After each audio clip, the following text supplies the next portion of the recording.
بسم الله الرحمن الرحيم الذين يستمعون القول فيتبعون أحسنه أولئك الذين هداهم الله وأولئك هم أولو الألباب. വചനങ്ങൾ ശ്രദ്ധിച്ചു കേൾക്കുകയും നല്ലത് പിൻപറ്റുകയും ചെയ്യുന്ന എന്റെ ദാസന്മാർക്ക് നീ സന്തോഷവാർത്ത അറിയിക്കുക. അവർക്കാകുന്നു അല്ലാഹു മാർഗദർശനം നൽകിയിരിക്കുന്നത്. അവർ തന്നെയാകുന്നു ബുദ്ധിമാന്മാർ. അസ്സലാമു അലൈക്കും വറഹ്മത്തുള്ളാഹി വബറകാതുഹു. ബിസ്മില്ലാഹിർ റഹ്മാനിർ റഹീം. അൽഹംദുലില്ലാഹി വസ്സലാത്തു വസ്സലാമു അലാ റസൂലില്ലാഹി വഅലാ ആലിഹി വസഹ്ബിഹി അജ്മഈൻ. അമ്മാ ബഅദ്. അഊദു ബില്ലാഹി മിനശ് ശൈത്വാനിർ റജീം. ബിസ്മില്ലാഹിർ റഹ്മാനിർ റഹീം. യാ അയ്യുഹല്ലദീന ആമനു തഖുല്ലാഹ ഹഖ്ക തുഖാതിഹി വലാ തമൂതുന്ന ഇല്ലാ വഅൻതും മുസ്ലിമൂൻ. يا أيها الناس اتقوا ربكم الذي خلقكم من نفس واحدة وخلق منها زوجها وبث منهما رجالا كثيرا ونساء واتقوا الله الذي تساءلون به والأرحام إن الله كان عليكم رقيبا. يا أيها الذين آمنوا اتقوا الله وقولوا قولا سديدا يصلح لكم أعمالكم ويغفر لكم ذنوبكم ومن يطع الله ورسوله فقد فاز فوزا عظيما. أما بعد فإن خير الحديث كتاب الله وخير السنن سنن محمد صلى الله عليه وسلم وشر الأمور محدثاتها وكل محدثة بدعة وكل بدعة ضلالة. അള്ളാഹുവിനെ സൂക്ഷിച്ച് ജീവിക്കണമെന്ന് ഉണർത്തുകയാണ്, വസിയത്ത് ചെയ്യുകയാണ്. നമസ്കാരം എങ്ങനെ ആസ്വാദ്യകരമാക്കാം എന്നതാണ് നമ്മുടെ വിഷയം. ഒരു പക്ഷേ ആദ്യമായിട്ടായിരിക്കാം നമസ്കാരത്തെക്കുറിച്ചുള്ള ഇങ്ങനത്തെ ഒരു ടൈറ്റിൽ കേൾക്കുന്നത്. നമസ്കാരം എങ്ങനെ ഭക്തിപൂർവ്വം നിർവഹിക്കാം, അല്ലെങ്കിൽ നമസ്കാരം മനസ്സാന്നിധ്യത്തോടു കൂടി എങ്ങനെ നിർവഹിക്കാം എന്നൊക്കെ ഒരു പക്ഷേ കേട്ടിട്ടുണ്ടാകാം. എന്നാൽ ആസ്വാദ്യകരമായി എങ്ങനെ നിർവഹിക്കാം എന്നത് ചിലപ്പോൾ ഒരു പുതു വിഷയമായിരിക്കാം. അതിനാൽ ആ വിഷയത്തെക്കുറിച്ച് ആദ്യം നമ്മൾ ചർച്ച ചെയ്യും. എന്താണ് ആസ്വാദ്യകരമാക്കുക എന്ന് പറഞ്ഞാൽ, അങ്ങനെ ആസ്വാദ്യകരമാക്കാൻ പറ്റുന്നൊരു വസ്തുവാണോ നമസ്കാരം? അതിനു മുന്നേ നമ്മളൊക്കെ നമസ്കരിക്കുന്നവരാണല്ലോ, നാം എല്ലാവരും നമസ്കരിക്കുന്നവരാണ്. എന്താണ് യഥാർത്ഥത്തിൽ അല്ലാഹു തആല നമസ്കരിക്കുന്ന നമ്മിൽ നിന്ന് നമ്മുടെ നമസ്കാരം കൊണ്ട് ഉദ്ദേശിക്കുന്നത് എന്തായിരിക്കണം എന്ന് ഏതെങ്കിലും ഒരു സമയത്ത് നമ്മൾ ചിന്തിച്ചു നോക്കിയിട്ടുണ്ട്? അതല്ല, നമ്മളിപ്പോൾ നിർവഹിച്ചു കൊണ്ടിരിക്കുന്ന അതേ രൂപത്തിൽ തന്നെ ഒരു ഫിസിക്കൽ എക്സസൈസ് പോലെ മുന്നോട്ട് കൊണ്ടുപോകലായിരിക്കുമോ നമസ്കാരം? അതല്ല, വേറെ ഇതിൻ്റെ അപ്പുറം ഒരു വലിയ ലക്ഷ്യം, സ്വർഗം തരൽ അല്ല, സ്വർഗത്തിലേക്ക് പ്രവേശിക്കലല്ല, അതല്ലാതെ വേറെ എന്തെങ്കിലും ലക്ഷ്യം അല്ലാഹു തആല ഈ നമസ്കാരം കൊണ്ട് കണ്ടിട്ടുണ്ടാകുമോ എന്ന് ആലോചിച്ച് നോക്കിയിട്ടുണ്ടോ? പരിശുദ്ധ ഖുർആനും റസൂലുള്ളാഹി സ്വല്ലല്ലാഹി അലൈഹി വസല്ലമയുടെ ചര്യയൊക്കെ നോക്കുമ്പോൾ നാം ഇപ്പോൾ നമസ്കരിക്കുന്ന നമസ്കാരമല്ല നമ്മളിൽ നിന്ന് ഉദ്ദേശിക്കുന്നത് എന്ന് നമുക്ക് പൂർണ്ണമായും ബോധ്യമാകും. സൂറത്തുൽ മആരിജിലെ ഒരായത്ത് പറഞ്ഞുകൊണ്ട് ഞാൻ തുടങ്ങുകയാണ്. മനുഷ്യൻ്റെ ജീവിതം, ഇന്നത്തെ നമ്മുടെ ജീവിതം ടെൻഷൻ നിറഞ്ഞ ജീവിതമാണ് നമ്മുടെ എല്ലാവരതും. ആരും ടെൻഷനിൽ നിന്ന് ഒഴിവല്ല. പലരും പല വിധത്തിലുള്ള ടെൻഷനുകൾ, ഓരോരുത്തരുടെയും മേഖലകൾ വ്യത്യാസമാണെന്ന് മാത്രം. അതിനാൽ തന്നെ ഇന്ന് കള്ളസ്വാമിമാർ അല്ലെങ്കിൽ കള്ളമല്ലാത്ത സ്വാമിമാർ, അവർക്കൊക്കെ മുതലെടുക്കാൻ പറ്റുന്നൊരവസരമാണ് ടെൻഷൻ ഫ്രീ ലൈഫ് എന്ന് പറഞ്ഞുകൊണ്ട് മനുഷ്യർക്ക് ശാന്തിയും സമാധാനവും കിട്ടാൻ വേണ്ടിയുള്ള ഓരോരോ പ്രൊജക്റ്റുകളുമായിട്ട് ആളുകൾ ഇറങ്ങിക്കൊണ്ടിരിക്കുകയാണ്. നിങ്ങൾ കണ്ടിട്ടുണ്ടാവും പലപ്പോഴും പുറത്ത് പരസ്യങ്ങളിലൂടെ ടെൻഷൻ ഇല്ലാതാക്കാൻ പറ്റുന്ന ചില എക്സസൈസുകൾ അല്ലെങ്കിൽ ചില യോഗ അഭ്യാസങ്ങൾ എന്നൊക്കെ പറഞ്ഞുകൊണ്ട് ഒരുപാട് സ്വാമിമാർ ഇറങ്ങിയിട്ടുണ്ട്. ഒരു പക്ഷേ നമ്മൾ അതിനെക്കുറിച്ചൊക്കെ നോക്കുകയാണെങ്കിൽ ഒരുപാട് മുസ്ലിങ്ങൾ പോലും ആ ടെൻഷൻ ഫ്രീ ലൈഫ്, അതായത് ടെൻഷനില്ലാത്ത സമാധാനപൂർണമായ ഒരു ജീവിതം തേടിക്കൊണ്ട് പോകുന്നതായിട്ട് നമുക്ക് കാണാം.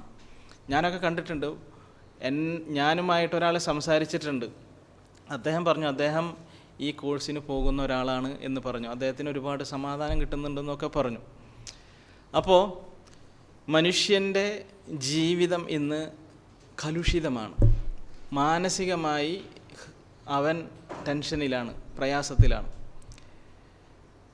ഈ അവസ്ഥ പരിശുദ്ധ ഖുർആനിൽ അല്ലാഹു തആല വളരെ വ്യക്തമായിട്ട് പറഞ്ഞിട്ടുണ്ട്. സൂറത്തുൽ മആരിജിൽ ഇന്നൽ ഇൻസാന ഖുലിക ഹലൂഅ, മനുഷ്യൻ സൃഷ്ടിക്കപ്പെട്ടിട്ടുള്ളത് തന്നെ ഹലൂ ആയിട്ടാണ്, അക്ഷമൻ ആയിട്ടാണ്. അവൻ എന്ത് കണ്ടാലും ടെൻഷൻ അടിക്കും. അതാണ് മനുഷ്യൻ സൃഷ്ടിക്കപ്പെട്ടിട്ടുള്ളത് അങ്ങനെയാണ്. അവൻ ഹലൂ ആണ്, അക്ഷമനാണ്. എങ്ങനെയാണ് മനുഷ്യന് അക്ഷമനാകാൻ പറ്റുക? എങ്ങനെയാണ് മനുഷ്യൻ്റെ അക്ഷമത എങ്ങനെയാണ് അത് കാണിക്കുക? അതിന് പരിശുദ്ധ ഖുർആൻ തന്നെ ആ ആയത്തിന് ശേഷം വിശദീകരിക്കുകയാണ്.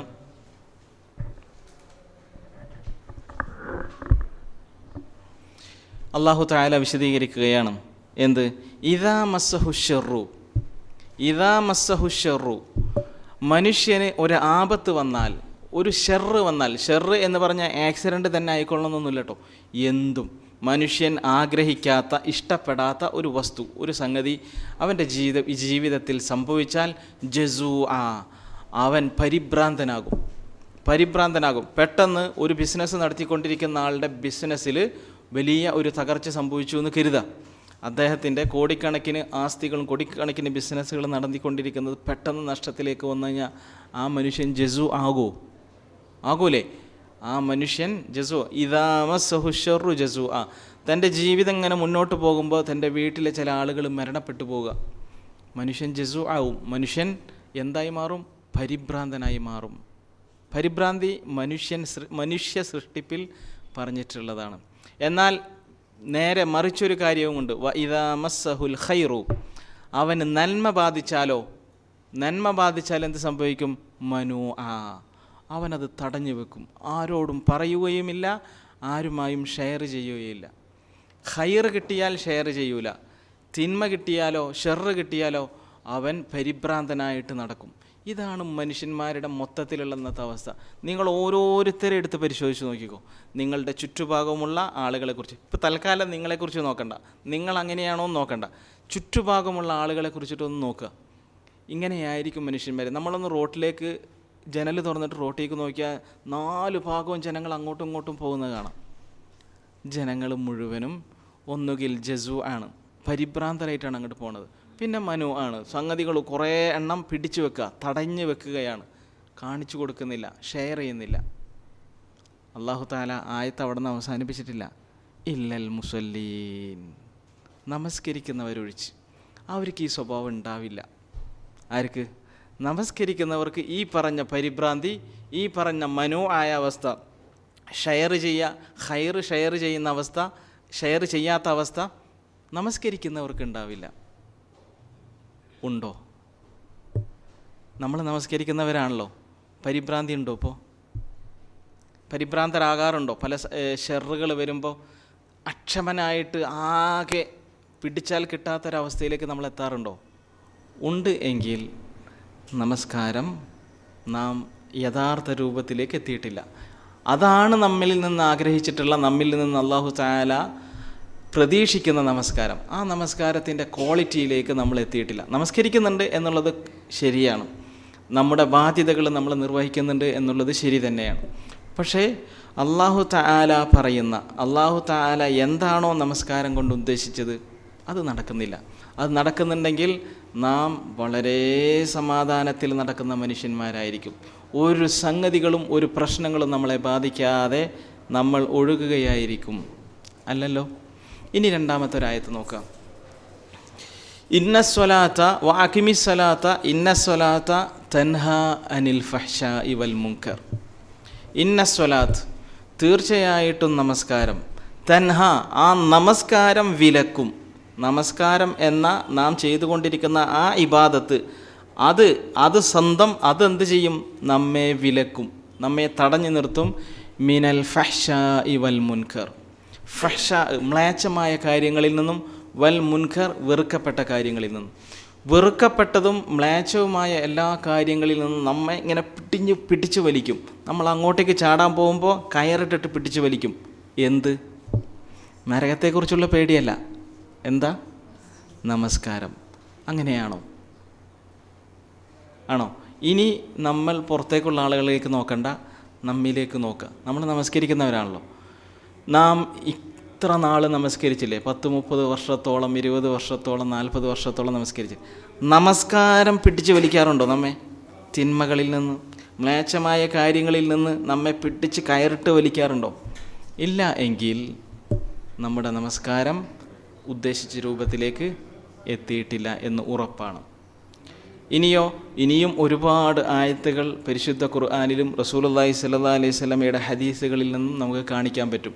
അത് വഴിയെ ഇൻഷാ അല്ലാഹ് കാണിക്കാം. അപ്പം നമസ്കാരം അതൊരു വലിയ ഇബാദത്താണ്. നാം ഇപ്പോൾ കാണുന്ന രൂപത്തിലല്ല നമസ്കാരത്തെ തീർച്ചയായിട്ടും നാം കാണേണ്ടത്. യഥാർത്ഥ രൂപത്തിൽ നമസ്കാരം യഥാർത്ഥ രൂപത്തിൽ അല്ലാഹു തആല പറഞ്ഞ രൂപത്തിൽ എത്തിയ മനുഷ്യന്മാർ, അവർക്ക് തോന്നും എന്ത് എന്നറിയോ? ഈ ദുനിയാവിലുള്ള മനുഷ്യന്മാരൊക്കെ മിസ്കീനുകളാണെന്ന്. ഒരു പക്ഷേ ഈ മനുഷ്യൻ്റെ കയ്യിൽ ഒരു 5 പൈസ ഉണ്ടാവില്ല, നയാ പൈസ ഇദ്ദേഹത്തിന് സമ്പാദ്യമായിട്ടുണ്ടാകില്ല. ആർക്ക്? നമസ്കരിക്കുന്ന ഈ മനുഷ്യന്. പക്ഷേ ആ മനുഷ്യന് ബോധ്യപ്പെടും, മസാക്കീനു അഹ്ലി ദുനിയാ, ഈ ദുനിയാവിലെ ആളുകൾ പാവപ്പെട്ടവരാണ്. എന്തേ കാരണം? ഖറജു മിൻഹ, അവർ ഈ ദുനിയാവിൽ നിന്ന് പുറത്തു പോയത്, ദുനിയാവിൽ നിന്ന് മരിച്ചു പോകുന്നത് ഈ ദുനിയാവിലെ ഏറ്റവും ആസ്വാദ്യകരമായ ഒരു സാധനം ആസ്വദിക്കാതെയാണ്. ഒന്നാലോചിച്ച് നോക്കൂ. ദുബായിലേക്ക് പോയ ഒരാളോട് നമ്മൾ സാധാരണ പല ആളുകളും ചോദിക്കുക എന്താണെന്ന് വെച്ചാൽ, അവിടുത്തെ ഏറ്റവും ഉയരമുള്ള ബിൽഡിങ്ങിൽ നിങ്ങൾ കയറിയോ? 10-20 വർഷത്തോളം ദുബായിൽ നിന്നിട്ട് തിരിച്ചു വന്ന ആളോട് ആ ബിൽഡിങ്ങിൽ പോയോ എന്ന് ചോദിച്ചാൽ അയാൾ പറയാണ്, ഞാൻ അങ്ങനെ ഒരു ബിൽഡിങ്ങിനെ കുറിച്ച് അറിയില്ല എന്ന് പറഞ്ഞാൽ ഇയാൾ ഏത് ലോകത്തായിരുന്നെന്ന് പറയില്ലേ? ഇല്ലേ? അതേപോലെ ഈ ദുനിയാവിലുണ്ടായിട്ട് ഇത്രയും ആസ്വാദ്യകരമായ ഒരു സാധനം ആസ്വദിക്കാതെ പോയവർ മിസ്കീനുകൾ എന്ന് പറഞ്ഞു പോകും. പറഞ്ഞിട്ടുണ്ട് പണ്ഡിതന്മാർ, മുൻകാലത്തെ സലഫ് സാലികൾ പറഞ്ഞിട്ടുണ്ട്, മസാക്കീനു അഹ്ലുദ്ദുനിയ, ഈ ദുനിയാവിലെ ആളുകൾ മിസ്കീനുകളാണ്. അവർക്ക് ഈ ദുനിയാവിലെ ആസ്വാദ്യകരമായ ഒരു സാധനം ആസ്വദിക്കാൻ പറ്റിയിട്ടില്ല എന്ന് അവർ പറയുന്നു. ഇനി ഒന്നുകൂടി ആലോചിച്ചാൽ മതി. റസൂലുള്ളാഹി സ്വല്ലല്ലാഹു അലൈഹി വസല്ലം നമസ്കാരം തുടങ്ങാൻ വേണ്ടി ബിലാൽ റളിയല്ലാഹു അൻഹുവിനെ വിളിക്കുന്ന വിളി എന്താണ് എന്ന് ശ്രദ്ധിച്ചാൽ മതി. എന്താണ് വിളിക്കാറ്? അരിഹ്നാ ബിഹ യാ ബിലാൽ, ബിലാലേ വാ, നമുക്ക് ഒന്ന് ആശ്വാസമണയാം, നമുക്കൊന്ന് ആശ്വാസമണയാം.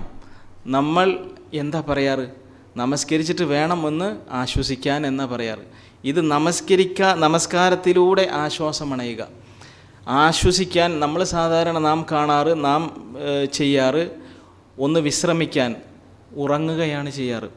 കുറേ ദൂരേക്കുള്ളൊരു യാത്ര ചെയ്ത് മടങ്ങിയെത്തിയാൽ നമ്മൾ പറയും എന്ത്? ഇനിയൊന്ന് സുഖമായൊന്ന് ഉറങ്ങണം. എന്തിനാ? ഒന്ന് ആശ്വസിക്കാൻ. റസൂലുള്ളാഹി സ്വല്ലല്ലാഹി അലൈഹി വസല്ലം ആ വാക്കാണ് പറയുന്നത്. എന്ത്? അരിഹ്നാ ബിഹാ യാ ബിലാൽ, ബിലാലേ നമുക്കൊന്ന് ആശ്വസിക്കാം. അപ്പോൾ ഒരു റാഹത്ത്, ഒരു ആശ്വാസം അവർക്ക് കിട്ടിയിരുന്നു എന്നുള്ള കാര്യം ഉറപ്പാണ്. അതല്ലാതെ റസൂലുള്ളാഹി സ്വല്ലല്ലാഹി അലൈഹി വസല്ലം വെറുതെ പറയോ അരിഹ്നാ ബിഹാ? വെറുതെ നമ്മളെ ബോധിപ്പിക്കാൻ വേണ്ടിയിട്ട് പറയോ? ഇല്ല, ഒരിക്കലും റസൂലുള്ളാഹി സ്വല്ലല്ലാഹി അലൈഹി വസല്ലം പറയില്ല. ആശ്വസിച്ചിരുന്നു, അവർക്ക് റാഹത്ത് കിട്ടിയിരുന്നു. ഇനി മനുഷ്യൻ്റെ ജീവിതത്തിലെ സന്തോഷത്തെ എടുത്ത് നോക്കുക. നമ്മൾ സന്തോഷം കൂടി കൂടി കൂടി കൂടി കൂടി മനുഷ്യന് സുഖം കൂടി സന്തോഷത്തിലെത്തും. സന്തോഷത്തിൽ നിന്ന് മനുഷ്യൻ എത്തുന്ന ഒരു രംഗമാണ് ആനന്ദം. ആനന്ദത്തിലേക്ക് മനുഷ്യനെത്തും. ആ ആനന്ദത്തിൻ്റെ ടോപ്പ് സ്റ്റേജ് ഉണ്ട്, അതിനെയാണ് പറയുക കൺകുളിർമ എന്നും. ആ ആനന്ദത്തിൻ്റെ ടോപ്പ് സ്റ്റേജിലെത്തിയാലാണ് കൺകുളിർമ എന്ന് പറയാം. റസൂലുള്ളാഹി സ്വല്ലല്ലാഹി അലൈഹി വസല്ലം എന്താ പറഞ്ഞതെന്നറിയോ? വജുഇലത് ഖുർറത്തു ഐനി, എൻ്റെ കൺകുളിർമ അത് ഫിറ്റ് ചെയ്തിരിക്കുന്നത് എവിടെയെന്നറിയോ? ഫിസ്വലാത്ത്, നമസ്കാരത്തിലാണ്. നമസ്കാരത്തിലാണ് എൻ്റെ കൺകുളിർമ. ഇനി ഞാൻ നിങ്ങൾ ഓരോരുത്തരോടും ചോദിക്കുന്നില്ല, നിങ്ങൾ ഓരോരുത്തരും നിങ്ങളോട് ചോദിക്കുക, ഞാൻ നമസ്കരിച്ചിരുന്ന നമസ്കാരം എനിക്ക് കൺകുളിർമയാണോ? കൺകുളിർമയായിട്ടുണ്ടോ? എനിക്ക് റാഹത്തായിട്ടുണ്ടോ? വല്ലപ്പോഴെങ്കിലും പ്രയാസങ്ങൾ നേരിടുന്ന സമയത്ത് എപ്പോഴെങ്കിലും ഒരു റാഹത്തായിക്കൊണ്ട്, ആശ്വാസമായിക്കൊണ്ട് ഒരാൾ വിഷമിച്ചിരിക്കുകയാണെന്ന് കരുതാം, ആകെ സങ്കടപ്പെട്ടിരിക്കുകയാണ്, അദ്ദേഹത്തെ പോയി കെട്ടിപ്പിടിച്ച് തലയിലൊന്ന് തടവിയാൽ എന്താണ് അതിനെ പറയുക? ഒരാളെ കെട്ടിപ്പിടിച്ചിട്ട് ഇങ്ങനെ തലയിൽ തടവിയാൽ ആശ്വസിപ്പിക്കലാണല്ലോ. അങ്ങനെ നമസ്കാരം ഫീൽ ചെയ്തിട്ടുണ്ടോ? നമുക്ക് നമസ്കരിച്ച് വരുമ്പോൾ ഒരാൾ നമ്മുടെ തലയിൽ തടവി, എല്ലാ ദുഃഖങ്ങളും മറന്നിട്ട് നമസ്കാരത്തിൽ നിന്ന് അങ്ങോട്ട് പുറത്തേക്ക് വരുന്നൊരവസ്ഥ ഉണ്ടായിട്ടുണ്ടോ? ഇല്ല എങ്കിൽ നമസ്കാരം നാം മാറ്റേണ്ടിയിരിക്കുന്നു. എന്നാൽ അങ്ങനെയൊന്നും പറ്റുമോ? ഇതൊക്കെ വെറുതെ ഇല്ലാത്തൊരു സംഗതി വിളിച്ചു പറയാൻ വേണ്ടിയിട്ട് വന്നിരിക്കുന്നതാണോ? അല്ല, അങ്ങനെ സംഭവിക്കും. അങ്ങനെ സംഭവിപ്പിച്ചിട്ടുണ്ട് റസൂലുള്ളാഹി സ്വല്ലല്ലാഹി അലൈഹി വസല്ലമയുടെ സ്വഹാബികൾക്ക്. നമ്മൾക്ക് വേണ്ടാത്തത് കൊണ്ട് നമ്മൾ സംഭവിപ്പിക്കുന്നില്ല, സംഭവിക്കുക. എന്തുകൊണ്ട്? ഇസ്ലാം ഇവിടെ ഇറങ്ങിയിട്ടുള്ളത് സ്വഹാബികൾക്ക് മാത്രമേ അത് വരച്ച് കാണിക്കാൻ പറ്റൂ എന്നുള്ള രൂപത്തിലാണോ? സ്വഹാബികൾക്ക് മാത്രമേ ഇസ്ലാമിക ജീവിതം യഥാർത്ഥ രൂപത്തിൽ ജീവിക്കാൻ പറ്റൂ എന്നൊരു നിയമം ഇസ്ലാമിലുണ്ടോ? ഇല്ലല്ലോ. ഏത് മനുഷ്യനിക്കും പറ്റും എന്നുള്ളതാണ് ഇസ്ലാമിൻ്റെ പ്രത്യേകത. ഏത് മനുഷ്യനിക്കും ആ സ്വഹാബികളുടെ തഖ്വയുടെ പരിധി, തഖ്വയുടെ അത്ര എത്താൻ പറ്റും. പക്ഷേ സ്വഹാബികളുടെ മർത്തബയിലേക്ക് എത്താൻ കഴിയില്ല. എന്താ കാരണം? സ്വഹാബികൾ റസൂലുള്ളാഹി സ്വല്ലല്ലാഹി അലൈഹി വസല്ലമയുടെ സഹചാരികളായിരുന്നു. വലൈക്കും സലാം. സഹചാരികൾ ആയിരുന്ന ഒരു സമൂഹത്തിൻ്റെ പോലെ മർത്തബയിലേക്ക്, പദവിയിലേക്ക് നമുക്ക് ഉയരാൻ പറ്റില്ല. പക്ഷേ അതേ തഖ്വ, അതേ ഈമാൻ നമുക്ക് നേടിയെടുക്കാൻ പറ്റും. നേടിയെടുക്കാൻ പറ്റണില്ല എങ്കിൽ അതിൻ്റെ അർത്ഥം എന്താ? ഇസ്ലാം കാലത്തിന് അനുസൃതമല്ല, അത് ആ കാലത്തേക്ക് പറ്റിയതാണ്, ഈ കാലത്തേക്കൊന്നും പറ്റൂല എന്ന് പറയലല്ല യഥാർത്ഥത്തിൽ അത്. അപ്പോൾ അന്ന് സ്വഹാബികൾ അനുഭവിച്ചിരുന്ന, ആസ്വദിച്ചിരുന്ന ആ റാഹത്ത് നമുക്കും നമസ്കാരത്തിൽ കിട്ടണം. ഇൻഷാ അല്ലാഹ് കിട്ടും, നമ്മൾ പരിശ്രമിച്ചാൽ. അതിന് പറ്റാവുന്ന രൂപത്തിലാണ് നമ്മുടെ ക്ലാസ്സുകൾ, നമ്മുടെ ഈ നമസ്കാരം എങ്ങനെ ആസ്വാദ്യകരമാക്കാം എന്നുള്ളതിനെ വിശദീകരിക്കുന്നത്. അതേപോലെ റസൂലുള്ളാഹി സ്വല്ലല്ലാഹി അലൈഹി വസല്ലമയ്ക്ക് എന്തെങ്കിലും ഒരു വിഷമം വന്നാൽ, ഇദാ ഹസബഹു അംറുൻ, റസൂലുള്ളാഹി സ്വല്ലല്ലാഹി അലൈഹി വസല്ലമയ്ക്ക് എന്തെങ്കിലും സങ്കടമോ ദുഃഖമോ ഒക്കെ വന്നാൽ, എന്തെങ്കിലും ഒരു കാര്യം റസൂലുള്ളാഹി സ്വല്ലല്ലാഹി അലൈഹി വസല്ലമയെ വളരെ പ്രയാസപ്പെടുത്തിയാൽ എന്ത് ചെയ്യും റസൂലുള്ളാഹി സ്വല്ലല്ലാഹി അലൈഹി വസല്ലം? ഒറ്റക്ക് വാതിലടച്ചിരുന്ന് ഇങ്ങനെ തലയാണിയുമേ ചാരിയിരുന്ന് ആലോചിക്കല്ല, നമസ്കരിക്കും.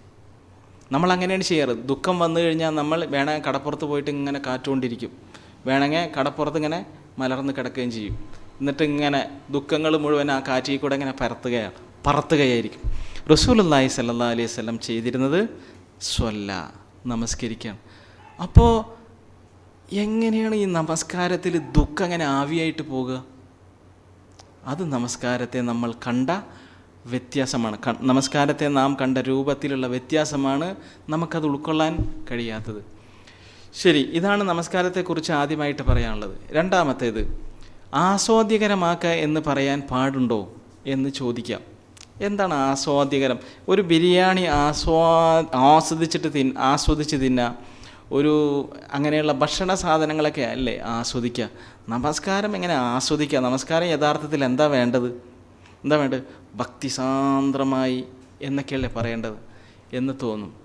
ഇതെൻ്റെ വാക്കല്ല, റസൂലുള്ളാഹി സ്വല്ലല്ലാഹി അലൈഹി വസല്ലം പറഞ്ഞു. നിങ്ങൾ ആ വാക്ക് എടുത്തോ, ദാഖ തുഅമൽ ഈമാൻ. റസൂലുള്ളാഹി സ്വല്ലല്ലാഹി അലൈഹി വസല്ലം പറഞ്ഞതാണ്, ദാഖ തുഅമൽ ഈമാൻ. തുഅമ് എന്ന് പറഞ്ഞാൽ രുചി എന്നാണ് അർത്ഥം. ത്വഅമുൽ ഈമാൻ എന്ന് പറഞ്ഞാൽ ഈമാനിൻ്റെ രുചി.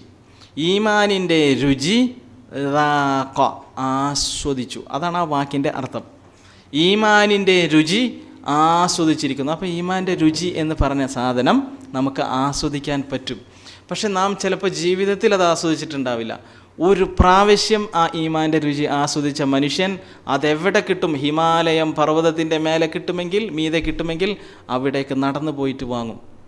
കാരണം അതിൻ്റെ രുചി അവർണ്ണനീയമാണ്, വിശദീകരിക്കാൻ കഴിയില്ല. ആ രുചി ആസ്വദിച്ച മനുഷ്യൻ ഒരു കാരണവശാലും അത് വിടില്ല, ഉറപ്പായിട്ടും അതിനെ തേടി പിടിക്കും. അപ്പോൾ ദാക തഅമൽ ഈമാൻ, ഈമാനിൻ്റെ രുചി ആസ്വദിച്ചിരിക്കുന്നു. ഇപ്പോൾ മനസ്സിലായോ ആസ്വദിക്കാൻ പറ്റുമെന്ന്? ആരാണ് ആസ്വദിച്ചത്? റസൂലുള്ളാഹി സ്വല്ലല്ലാഹി അലൈഹി വസല്ലം ഒരു 3 ആളുകളെക്കുറിച്ച്, അല്ല 3 സ്വഭാവമുള്ള ആളുകളെക്കുറിച്ച് പറഞ്ഞു. മൻ റളിയ ബില്ലാഹി റബ്ബ, അള്ളാഹുവിനെ റബ്ബായിട്ട് തൃപ്തിപ്പെട്ടവൻ. എൻ്റെ റബ്ബ്, എൻ്റെ അല്ല മതി എന്ന് തൃപ്തിപ്പെടണം. അള്ളാഹുവിനെ റബ്ബായിട്ട് തൃപ്തിപ്പെട്ട മനുഷ്യൻ അവൻ യഥാർത്ഥത്തിൽ ഈമാനിൻ്റെ മാധുര്യം ആസ്വദിക്കുകയായിരിക്കും. അങ്ങനെ തന്നെയാണ് കേട്ടോ വാക്ക്. വബിൽ ഇസ്ലാമി ദീന, ഇസ്ലാമിനെ ദീനായി കൊണ്ട് തൃപ്തിപ്പെട്ടവൻ.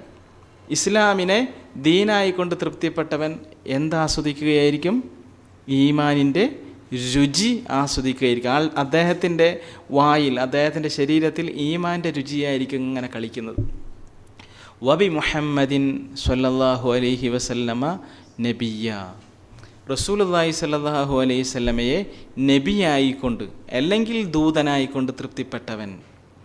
ഈ 3 ഗുണങ്ങളുള്ള അള്ളാഹുവിനെ റബ്ബായി, ഇസ്ലാമിനെ ദീനായി, റസൂൽ മുഹമ്മദ് നബി സ്വല്ലല്ലാഹു അലൈഹി വസല്ലമയെ നബിയായി അല്ലെങ്കിൽ റസൂലായി തൃപ്തിപ്പെട്ടവൻ ഈമാനിൻ്റെ മാധുര്യം ആസ്വദിച്ചിരിക്കുന്നു. നാം തൃപ്തിപ്പെട്ടിട്ടില്ല എങ്കിൽ ഇപ്പം നമുക്ക് ആ ആസ്വാദനം ഉണ്ടാവില്ല. നമ്മൾ വിശ്വസിക്കുന്നു, നമുക്ക് ഇസ്ലാം തന്നെ മതി എന്ന് വിശ്വസിക്കുകയാണ്. തൃപ്തിപ്പെടലും വിശ്വസിക്കലും തമ്മിൽ രണ്ടും രണ്ടാണ്. ഇൻഷാ അല്ലാഹ് വഴിയെ പറയും. അതൊന്നാമത്തേത്. രണ്ടാമത്തേത്, റസൂലുള്ളാഹി സ്വല്ലല്ലാഹു അലൈഹി വസല്ലം പറഞ്ഞു, സലാസുൻ, 3 ആളുകൾ, വലൈക്കും സലാം, 3 ആളുകൾ, 3 കാര്യങ്ങൾ, 3 ആളുകളല്ല 3 ഗുണങ്ങൾ, മൻ കുന്ന ഫീഹി, ആരുടെയെങ്കിലും ഹൃദയത്തിൽ ആ 3 ഗുണങ്ങൾ ഉണ്ടെങ്കിൽ, ആരുടെയെങ്കിലും ഹൃദയത്തിൽ ആ 3 ഗുണങ്ങൾ ഉണ്ടെങ്കിൽ, വജദ ഹലാവത്തൽ ഈമാൻ, ഈമാനിൻ്റെ മാധുര്യം ദർശിക്കാൻ തുടങ്ങും. ഈമാൻ്റെ മാധുര്യം ദർശിക്കാൻ തുടങ്ങും ആ മനുഷ്യന്. 3 കാര്യങ്ങൾ, 3 സ്വഭാവങ്ങൾ അദ്ദേഹത്തിൻ്റെ ഹൃദയത്തിലുണ്ടെങ്കിൽ. എന്താണ്? ഒന്നാമത്തേത്, അൻ യകൂനല്ലാഹു വറസൂലുഹു അഹബ്ബ ഇലൈഹി മിമ്മാ സിവാഹുമാ, അള്ളാഹുവും അള്ളാഹുവിൻ്റെ റസൂലും ഇവർ 2 പേരുമായിരിക്കണം ലോകത്തുള്ള സർവ്വതിനേക്കാളും ഏറ്റവും ഇഷ്ടം. അങ്ങനെ ആയാൽ അവൻ എന്ത് സംഭവിക്കും? ഈമാനിൻ്റെ മാധുര്യം കാണാൻ തുടങ്ങും, ആസ്വദിക്കാൻ തുടങ്ങും. അതൊന്നാമത്തേത്. ഇതൊക്കെ ഇനി വഴിയെ വിശദീകരിക്കും ഇൻഷാ അല്ലാഹ്. പിന്നെ രണ്ടാമത്തേത്, വഅൻ യുഹിബ്ബൽ മർഅ ലാ യുഹിബ്ബുഹു ഇല്ലാ ലില്ലാ, ഒരു മനുഷ്യനെ ഒരു മനുഷ്യൻ സ്നേഹിക്കുന്നു, ആ സ്നേഹത്തിൻ്റെ കാരണം അള്ളാഹുവിനോടുള്ള ഇഷ്ടം മാത്രം. അള്ളാഹുവിന് വേണ്ടി മാത്രം വേറൊരാളെ ഇഷ്ടപ്പെടുക. ഞാൻ എൻ്റെ ഉമ്മാനെ ഇഷ്ടപ്പെടുന്നത്, ഞാൻ എൻ്റെ സഹോദരങ്ങളെ ഇഷ്ടപ്പെടുന്നത് അള്ളാഹ്ക്ക് വേണ്ടി മാത്രം.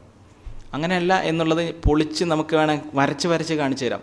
നാം ഇന്ന് മനുഷ്യന്മാരെ ഇഷ്ടപ്പെടുന്നത് അള്ളാഹ്ക്ക് വേണ്ടിയിട്ടല്ല, പല ഗുണങ്ങൾക്കും വേണ്ടിയിട്ടാണ്. പല നാം തന്നെ അറിയാത്ത, നമ്മുടെ മനസ്സ് തേടിക്കൊണ്ടിരിക്കുന്ന, ഹൃദയം തേടിക്കൊണ്ടിരിക്കുന്ന ഒരുപാട് ആശകൾക്കും അഭിലാഷങ്ങൾക്കും വേണ്ടിയിട്ടാണ് നാം പലരുമായും ഇഷ്ടവും ചങ്ങാത്തവും സ്ഥാപിക്കുന്നത്. അള്ളാഹുവിന് വേണ്ടി മാത്രം ഒരാളെ ഇഷ്ടപ്പെടുക. ഇൻഷാ അല്ലാഹ് അത് വേറെ കാര്യം വഴിയെ സൂചിപ്പിക്കും. പിന്നെ 3ാമത്തെ ഗുണം, വഅൻ യക്റഹ അൻ യഊദ ഫിൽ കുഫ്രി കമാ യക്റഹു അൻ യുഖ്ദഫ ഫിന്നാർ, കുഫറിലേക്ക് തിരിച്ചു പോവുക എന്ന ആ രംഗമുണ്ടല്ലോ, നമ്മൾ എന്നിലേക്ക് തിരിച്ചു പോവുക, കാഫിറുകളായി പോവുക എന്നുള്ളതിനെ വെറുക്കണം. എങ്ങനെ? നമ്മെ പിടിച്ചൊരു തീയിലിടുന്നതിനെ വെറുക്കുന്നത് പോലെ.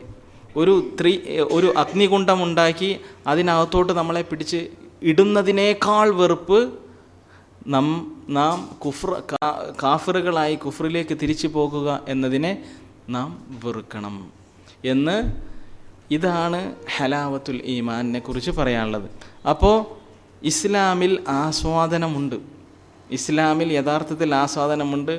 അല്ല, ഇബാദത്തുകൾ ആസ്വദിച്ചിട്ടേ നിർവഹിക്കാൻ പറ്റുകയുള്ളൂ. ഇബ്നു തൈമിയ്യ റഹിമഹുല്ലാ പറയാണ്, അവരൊക്കെ ആസ്വദിച്ച ആളുകളായിരുന്നു. കാരണം അവരുടെ വചനങ്ങൾ, അവരുടെ കിതാബുകളിലുള്ള അവരുടെ ഉദ്ധരണികളൊക്കെ വായിച്ചു കഴിഞ്ഞാൽ നമുക്ക് ബോധ്യപ്പെടും അവരുടെ ജീവിതം അവർ സ്വർഗത്തിലായിരുന്നു എന്ന്, ഈ ദുനിയാവിലെ സ്വർഗം. ഇബ്നു തൈമിയ്യ റഹിമഹുല്ലാ പറയാണ്, ഇന്ന ഫിദ്ദുനിയാ ലജന്ന, ഈ ദുനിയാവിൽ ഒരു സ്വർഗമുണ്ട്, ഈ ദുനിയാവിൽ ഒരു സ്വർഗമുണ്ട്, നാം ആരും കണ്ടെത്താത്തൊരു സ്വർഗമാണത്. മല്ലം യദ്ഖുൽഹ, ആ സ്വർഗത്തിലേക്ക് നാം ആരും പ്രവേശിച്ചിട്ടില്ല എങ്കിൽ, ഈ ദുനിയാവിലെ സ്വർഗത്തിലേക്ക് നാം പ്രവേശിച്ചിട്ടില്ല എങ്കിൽ ലം യദ്ഖുൽ ജന്നത്തൽ ആഖിറ, പരലോകത്തുള്ള സ്വർഗത്തിലേക്കോട്ട് പ്രവേശിക്കാൻ കഴിയുകയുമില്ല. അപ്പോൾ ഇവിടെ ജീവിക്കേണ്ടത് യഥാർത്ഥത്തിൽ സ്വർഗത്തിലാണ്, സ്വർഗീയ സുഖത്തോടു കൂടിയിട്ടാണ് ജീവിക്കേണ്ടത്. അതെന്തല്ല, നാം കാണുന്ന സുഖസൗകര്യങ്ങളല്ല. നമ്മൾ കരുതുന്നു എന്ത്, ഈ സുഖസൗകര്യങ്ങൾ നമുക്ക് സമാധാനവും സന്തോഷവും തരുന്നു എന്ന് നമ്മൾ കരുതുന്നു. എന്നാൽ ഇബ്നു തൈമിയ്യ റഹിമഹുല്ലാ പോലെ ഉള്ള മുൻകാല പണ്ഡിതന്മാർ, മുൻകാല സലഫുസ്സാലിഹുകളായ സച്ചരിതരായ പണ്ഡിതന്മാർ, സച്ചരിതരായ നമ്മുടെ മുഅ്മിനുകളായ ആളുകൾ, അവരൊക്കെ ഈമാൻ ആസ്വദിച്ച് ഒരു സ്വർഗീയ സുഖത്തിലായിരുന്നു നടന്നിരുന്നത്. അത് ഹൃദയം കൊണ്ടുള്ള സുഖമാണ്. എന്നാൽ അത് തന്നെയാണ് ഏറ്റവും വലിയ സുഖവും. ഇനിയിപ്പോൾ ഞാൻ കുറച്ച് നേരമായല്ലോ ഇപ്പോൾ ഇത് പറയണത്, എന്ത് ഈമാൻ ആസ്വദിക്കാൻ പറ്റും, ഇബാദത്തുകൾ ആസ്വദിക്കണം, റസൂലുള്ളാഹി സ്വല്ലല്ലാഹി അലൈഹി വസല്ലം ആസ്വദിക്കുകയാണ് ചെയ്തത് എന്നൊക്കെ. എന്തപ്പം അതിനൊരു തെളിവ് നമ്മൾ കുറച്ച് ആയത്തുകൾ റസൂലുള്ളാഹി സ്വല്ലല്ലാഹി അലൈഹി വസല്ലമയുടെ കാര്യങ്ങളൊക്കെ പറഞ്ഞു. ഒരു തെളിവ് കൂടി നിങ്ങൾ കേട്ടോ. ദാത്തുർ റിഖാ എന്ന് പറയുന്ന ഒരു യുദ്ധം റസൂലുള്ളാഹി സ്വല്ലല്ലാഹി അലൈഹി വസല്ലമയുടെ കാലഘട്ടത്തിൽ നടക്കുകയുണ്ടായി. ദാത്തുർ റിഖാ ഒരു മുൾച്ചെടിയുടെ പേരാണ് റിഖാ എന്ന് പറഞ്ഞാൽ. അതല്ല എങ്കിൽ ആ സ്ഥലം, ആ യുദ്ധം നടന്ന സ്ഥലത്തുള്ള ഒരു മലയുടെ പേരായിരിക്കണം റിഖാ. എന്തായാലും ആ യുദ്ധത്തിൻ്റെ പേര് ദാത്തുർ റിഖാ എന്നാണ്. ദാത്തുർ റിഖാ യുദ്ധത്തിൽ റസൂലുള്ളാഹി സ്വല്ലല്ലാഹി അലൈഹി വസല്ലമയും സ്വഹാബികളും പങ്കെടുത്ത് യുദ്ധം കഴിഞ്ഞു അവർ അവരുടെ സൈനിക താവളത്തിലേക്ക് തിരിച്ചു പോവുകയാണ്. അങ്ങനെ യുദ്ധത്തിൻ്റെ ഇടയിൽ ഒരു മുശ്രിക്കായ ഒരു മനുഷ്യൻ്റെ ഭാര്യയെ ഒരു മുഅ്മിനായ യോദ്ധാവ്, ആ ഭാര്യയ്ക്ക് എന്തോ ആപത്ത്, മുശ്രിക്കായ ഒരു മനുഷ്യൻ്റെ ഭാര്യയ്ക്ക് എന്തോ ആപത്ത് ഈ മുഅ്മിനിൻ്റെ കയ്യിൽ നിന്ന് വന്നു. കാരണം അവർ യുദ്ധക്കളത്തിൽ വന്നിട്ടുണ്ടാകും. അങ്ങനെ അവർക്ക് എന്തോ ബാധിച്ചു, കയ്യിൽ വെട്ടോ കാലുമേൽ വെട്ടോ എന്തോ സംഭവിച്ചു. അതൊരു മുഅ്മിനിൻ്റെ കയ്യിൽ നിന്നാണ് സംഭവിച്ചത്. അപ്പോൾ ആ മുശ്രിക്കായ മനുഷ്യൻ ശപഥം ചെയ്തു, മുഅ്മിനുകൾ തിരിച്ചു പോവുകയാണ്, യുദ്ധം കഴിഞ്ഞു, അവർ തോറ്റു, മുശ്രിക്കുകൾ തോറ്റു. തിരിച്ചു പോകുമ്പോൾ ആ മുശ്രിക്കായ മനുഷ്യൻ ശപഥം ചെയ്തു, ഞാൻ ഇവരെ പിന്തുടർന്നുകൊണ്ട് അവരെ നിലം പരിശാക്കിയിട്ട് ഇനി ഞാൻ തിരിച്ചെൻ്റെ വീട്ടിലേക്ക് വരൂ. ഈ മുഅ്മിനുകളെ പിന്തുടർന്ന് നിലം പരിശാക്കിയിട്ട് ഞാൻ തിരിച്ചു വരൂ എന്ന് ശപഥം ചെയ്തുകൊണ്ട് അദ്ദേഹം വീട് വിട്ട് ഇറങ്ങുന്നു. അപ്പം മുഅ്മിനുകൾ നിൽക്കുന്നിടത്ത് നിൽക്കും. അങ്ങനെ മുഅ്മിനുകളുടെ പിന്നാലെ ഇദ്ദേഹം ഒളിഞ്ഞും തെളിഞ്ഞൊക്കെ പോയി. അങ്ങനെ റസൂലുള്ളാഹി സ്വല്ലല്ലാഹി അലൈഹി വസല്ലമയും സ്വഹാബികളും കുറേ ദൂരം പോയപ്പോൾ രാത്രിയായി, ഇരുട്ടായി. അപ്പോൾ റസൂലുള്ളാഹി സ്വല്ലല്ലാഹി അലൈഹി വസല്ലം പറഞ്ഞു, നമുക്കിന്ന് ഇവിടെ ടെൻ്റ് അടിക്കാം, നമ്മുടെ തമ്പ് ഇവിടെയാക്കാം. അങ്ങനെ ടെൻ്റ് അടിച്ചു, അവരെല്ലാവരും താമസിച്ചു, അവിടെ ഉറങ്ങാൻ വേണ്ടി കിടക്കുകയാണ്. രാവിലെ എഴുന്നേറ്റിട്ട് തിരിച്ചു പോകും. അപ്പോൾ മൊബൈൽ എല്ലാവരും ഒന്ന് സൈലൻ്റിലിടണം. അതേപോലെ അപ്പോൾ രാത്രിയായപ്പോൾ റസൂലുള്ളാഹി സ്വല്ലല്ലാഹി അലൈഹി വസല്ലം സഹാബികളോടായിക്കൊണ്ട് ചോദിച്ചു, ഇന്ന് ആര് നമുക്ക് വേണ്ടി കാവൽ നിൽക്കും? കാരണം മുസ്ലിം സൈന്യം ഉറങ്ങിക്കിടക്കുമ്പോൾ 1-2 ആളുകൾ തീർച്ചയായിട്ടും കാവൽ നിൽക്കണം. കാവൽ നിന്നിട്ടില്ല എങ്കിൽ അത് മുസ്ലിം സമൂഹത്തിന് എന്താണ്? ആപത്താണ്. അതുകൊണ്ട് തന്നെ അങ്ങനെ കാവൽ നിൽക്കുന്ന ആൾക്കുള്ള ഗുണം റസൂലുള്ളാഹി സ്വല്ലല്ലാഹി അലൈഹി വസല്ലം പറഞ്ഞത് എന്താണ്? ഖബറിലെ ഫിത്ന ഉണ്ടാവില്ല എന്നുള്ളതാണ്. മരിച്ചുപോയാൽ ഖബറിൽ ഈ മനുഷ്യനോട് ചോദ്യം ചെയ്യില്ല, ആരാണ് നിൻ്റെ റസൂൽ, ആരാണ് റസൂൽ എന്ന് നബി സല്ലല്ലാഹി അലൈഹി വസല്ലമയെ കാണിച്ചു കൊടുത്തുകൊണ്ട് ആ മനുഷ്യനക്ക്, ആർക്ക്? അള്ളാഹുവിൻ്റെ മാർഗത്തിൽ ഉറക്കമൊഴിച്ച, കാവൽ നിന്നുകൊണ്ട് ഉറക്കമൊഴിച്ച ആ 2 കണ്ണുകളുള്ള ആളുകളെ ഖബറിൽ വിചാരണ ചെയ്യില്ല എന്ന് റസൂലുള്ളാഹി സ്വല്ലല്ലാഹി അലൈഹി വസല്ലം പറഞ്ഞു. റസൂലുള്ളാഹി സ്വല്ലല്ലാഹി അലൈഹി വസല്ലം എഴുന്നേറ്റ് നിന്നുകൊണ്ട് ചോദിച്ചു, ആർ ഇന്ന് നമുക്ക് കാവലായി നിൽക്കും? മുഹാജിറുകളിൽപ്പെട്ട ഒരു സ്വഹാബിയും അൻസ്വാരുകളിൽപ്പെട്ട ഒരു സഹാബിയും എഴുന്നേറ്റ് നിന്നുകൊണ്ട് പറഞ്ഞു, ഞങ്ങൾ രണ്ടാളും നിൽക്കാം. മുഹാജിറുകളിൽ നിന്ന് അമ്മാർ ബിൻ യാസിർ റളിയല്ലാഹു അൻഹു, അൻസ്വാരികളിൽ നിന്ന് അബ്ബാദ് ബിൻ ബിശ്ർ റളിയല്ലാഹു അൻഹു, ഇവർ രണ്ടു പേരാണ് എഴുന്നേറ്റ് നിന്നത്. ശരി, റസൂലുള്ളാഹി സ്വല്ലല്ലാഹി അലൈഹി വസല്ലം പറഞ്ഞു, ശരി, നിങ്ങൾ കാവിൽ നിന്നോ. മുഅ്മിനുകൾ ഉറങ്ങാൻ വേണ്ടി കിടന്നു. ഉറങ്ങിക്കൊണ്ടിരിക്കുമ്പോൾ അബ്ബാദ് ബിൻ ബിശ്റും അമ്മാർ ബിൻ യാസിറും റളിയല്ലാഹു അൻഹുമ, ഇവർ രണ്ടുപേരും അങ്ങോട്ടും ഇങ്ങോട്ടും ചർച്ച ചെയ്തു. കുറച്ച് നേരം ഒരാൾ ഉറങ്ങും, കുറച്ച് നേരം ഒരാൾ നിൽക്കും, പിന്നെ അത് കഴിഞ്ഞിട്ട് ഒരാൾ നിൽക്കും, അടുത്ത ആൾ ഉറങ്ങും. അങ്ങനെയാണ് അവർ പ്ലാൻ ചെയ്തത്. ആരാദ്യം നിൽക്കും, ആരാദ്യം ഉറങ്ങും എന്ന് പറഞ്ഞപ്പോൾ അൻസ്വാരിയായ അബ്ബാദ് ബിൻ ബിശ്ർ പറഞ്ഞു, ഞാൻ ആദ്യം നിൽക്കാം, താങ്കൾ കിടന്ന് കുറച്ച് നേരം ഉറങ്ങിക്കോ എന്ന്. ഇവർ കുറച്ച് മാറിയിട്ടാണ് കേട്ടോ, മുസ്ലിം സൈന്യം തമ്പടിച്ച സ്ഥലത്ത് നിന്ന് കുറച്ച് മാറിയിട്ടാണ് കാവൽ നിൽക്കുന്നത്, മലയുടെ മുകളിൽ. അങ്ങനെ അമ്മാർ ബിൻ യാസിർ റളിയല്ലാഹു അൻഹു കിടന്നുറങ്ങാൻ തുടങ്ങി. ഫൽതജഅൽ മുഹാജിറായ അമ്മാർ ബിൻ യാസിർ റളിയല്ലാഹു അൻഹു കിടന്നുറങ്ങി. ഇദ്ദേഹം അബ്ബാദ് ബിൻ ബിശ്ർ റളിയല്ലാഹു അൻഹു അദ്ദേഹം കാവൽ നിൽക്കുകയാണ്, എഴുന്നേറ്റ് നമസ്കരിക്കാനും തുടങ്ങി. നിൽക്കുകയാണ്, ഒപ്പം നമസ്കരിക്കുകയും ചെയ്യാൻ. ഈ മനുഷ്യൻ, മുശ്രിക്കായ മനുഷ്യൻ, ഇവരുടെ പുറകിലൂടെ നടന്ന് വന്ന് ഇദ്ദേഹം ആ സമയത്ത് അവിടെ എത്തി. എത്തിയപ്പോൾ അദ്ദേഹം കണ്ട കാഴ്ച വളരെ സന്തോഷജനകമായൊരു കാഴ്ചയാണ്. മുഅ്മിനുകൾ മുഴുവൻ കിടന്നുറങ്ങുന്നു. പിന്നെ കാവൽ നിൽക്കുന്നതിൽ രണ്ടിൽ ഒരാൾ കിടന്നുറങ്ങുന്നു, ഒരാൾ നമസ്കരിക്കുന്നു. ഇതിനേക്കാൾ വലിയ ചാൻസ് ഇനി കിട്ടാനില്ല മുഅ്മിനുകളെ നിരംപരിശാക്കാൻ. അദ്ദേഹം എന്തു ചെയ്തു? ഒരമ്പെടുത്തിട്ട് നേരെ ആ നമസ്കരിക്കുന്ന ആളെ മേത്തേക്ക് വിട്ടു. എന്നാൽ ആ മനുഷ്യൻ മരിച്ചു വീഴും. പിന്നെന്ത് സംഭവിക്കും? നേരെ അതിൻ്റെ ഉള്ളിലേക്ക് പോയിട്ട് ഇദ്ദേഹം ഉദ്ദേശിച്ച സംഗതി നടത്താം. കാരണം ഇവിടെയുള്ള മുഹാജിറായ രണ്ടാമത്തെ കാവൽക്കാരൻ കിടന്നുറങ്ങുകയാണ്. അദ്ദേഹം ചെന്നു, അദ്ദേഹം അമ്പ് ചെയ്തു. ആ അമ്പ് വന്ന് ഇദ്ദേഹത്തിൻ്റെ ശരീരത്തിൽ വന്ന് തുളച്ചു കയറി. ആരുടെ? നമസ്കരിച്ചു കൊണ്ടിരിക്കുന്ന അബ്ബാദ് ബിൻ ബിശ്ർ റളിയല്ലാഹു അൻഹുവിൻ്റെ ശരീരത്തിൽ. ഇനി ഒന്ന് പോസ് ചെയ്തിട്ട് ചോദിക്കുകയാണ്, എന്ത് സംഭവിക്കണം അവിടെ? എന്ത് സംഭവിക്കണം? സത്യത്തിൽ ഒരു അമ്പ് വന്ന് നമ്മുടെ ശരീരത്തിലേക്ക് തുളച്ചു കയറിയാൽ, അമ്പ് എന്ന് പറഞ്ഞു കഴിഞ്ഞാൽ എന്തല്ല, ചെറിയ സൂചിയൊന്നുമല്ലല്ലോ. ഒരു അമ്പ് വന്ന് ശരീരത്തിൽ തുളച്ചു കയറിയാൽ എന്ത് സംഭവിക്കണം? ഒച്ചയെടുക്കും, അട്ടഹസിക്കും. എന്നിട്ടോ ഉടനെ ഈ കിടക്കുന്ന ആളെ വിളിച്ചിട്ട് പിടിക്കവനെ എന്നൊക്കെ പറയും, അല്ലേ? ഒന്നും ചെയ്തില്ല. അദ്ദേഹം കൈ പോലും അഴിക്കാതെ ഈ വന്ന അമ്പ് അങ്ങോട്ട് ഊരിയെടുത്തിട്ട് നിലത്തിട്ടു. എന്നിട്ട് നമസ്കാരം തുടങ്ങി. അത്ഭുതം തോന്നുന്നുണ്ടാവും. ഇത് അതിശയോക്തിക്ക് വേണ്ടി പറയുന്നതല്ല, നടന്ന സംഗതിയാണ്. അബൂദാവൂദ് റിപ്പോർട്ട് ചെയ്തിട്ടുള്ള സ്വഹീഹായ ഹദീസ്, സ്വഹീഹായ സംഭവമാണ്. അദ്ദേഹം അമ്പ് വലിച്ചൂരി നിലത്തിട്ടു. അമ്പ് വലിച്ചൂരി വളരെ നിസ്സാരമാണോ സംഗതി? അമ്പിങ്ങനെ വലിച്ചൂരുക എന്ന് പറഞ്ഞു കഴിഞ്ഞാൽ ചോര പൊടിയുന്നുണ്ടാവും, ചോര നല്ലോണം തെറിക്കുന്നുണ്ടാകും. ഇത് കണ്ടപ്പോൾ മുശ്രിക്കായ മനുഷ്യന് വീണ്ടും ഒരമ്പ് കൂടി എഴുതു. ആ അമ്പും അദ്ദേഹത്തിൻ്റെ ശരീരത്തിൽ തന്നെ തുളച്ചു കയറി.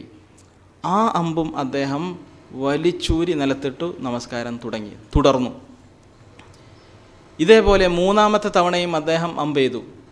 ആ അമ്പും അതേപോലെ തന്നെ പറഞ്ഞ പോലെ തന്നെ അദ്ദേഹത്തിൻ്റെ ശരീരത്തിൽ തുളച്ചു കയറി. ആ അമ്പും അദ്ദേഹം ഊരി നിലത്തിട്ടു. റുക്കോയിലേക്ക് പോയി, സുജൂദിലേക്ക് പോയി.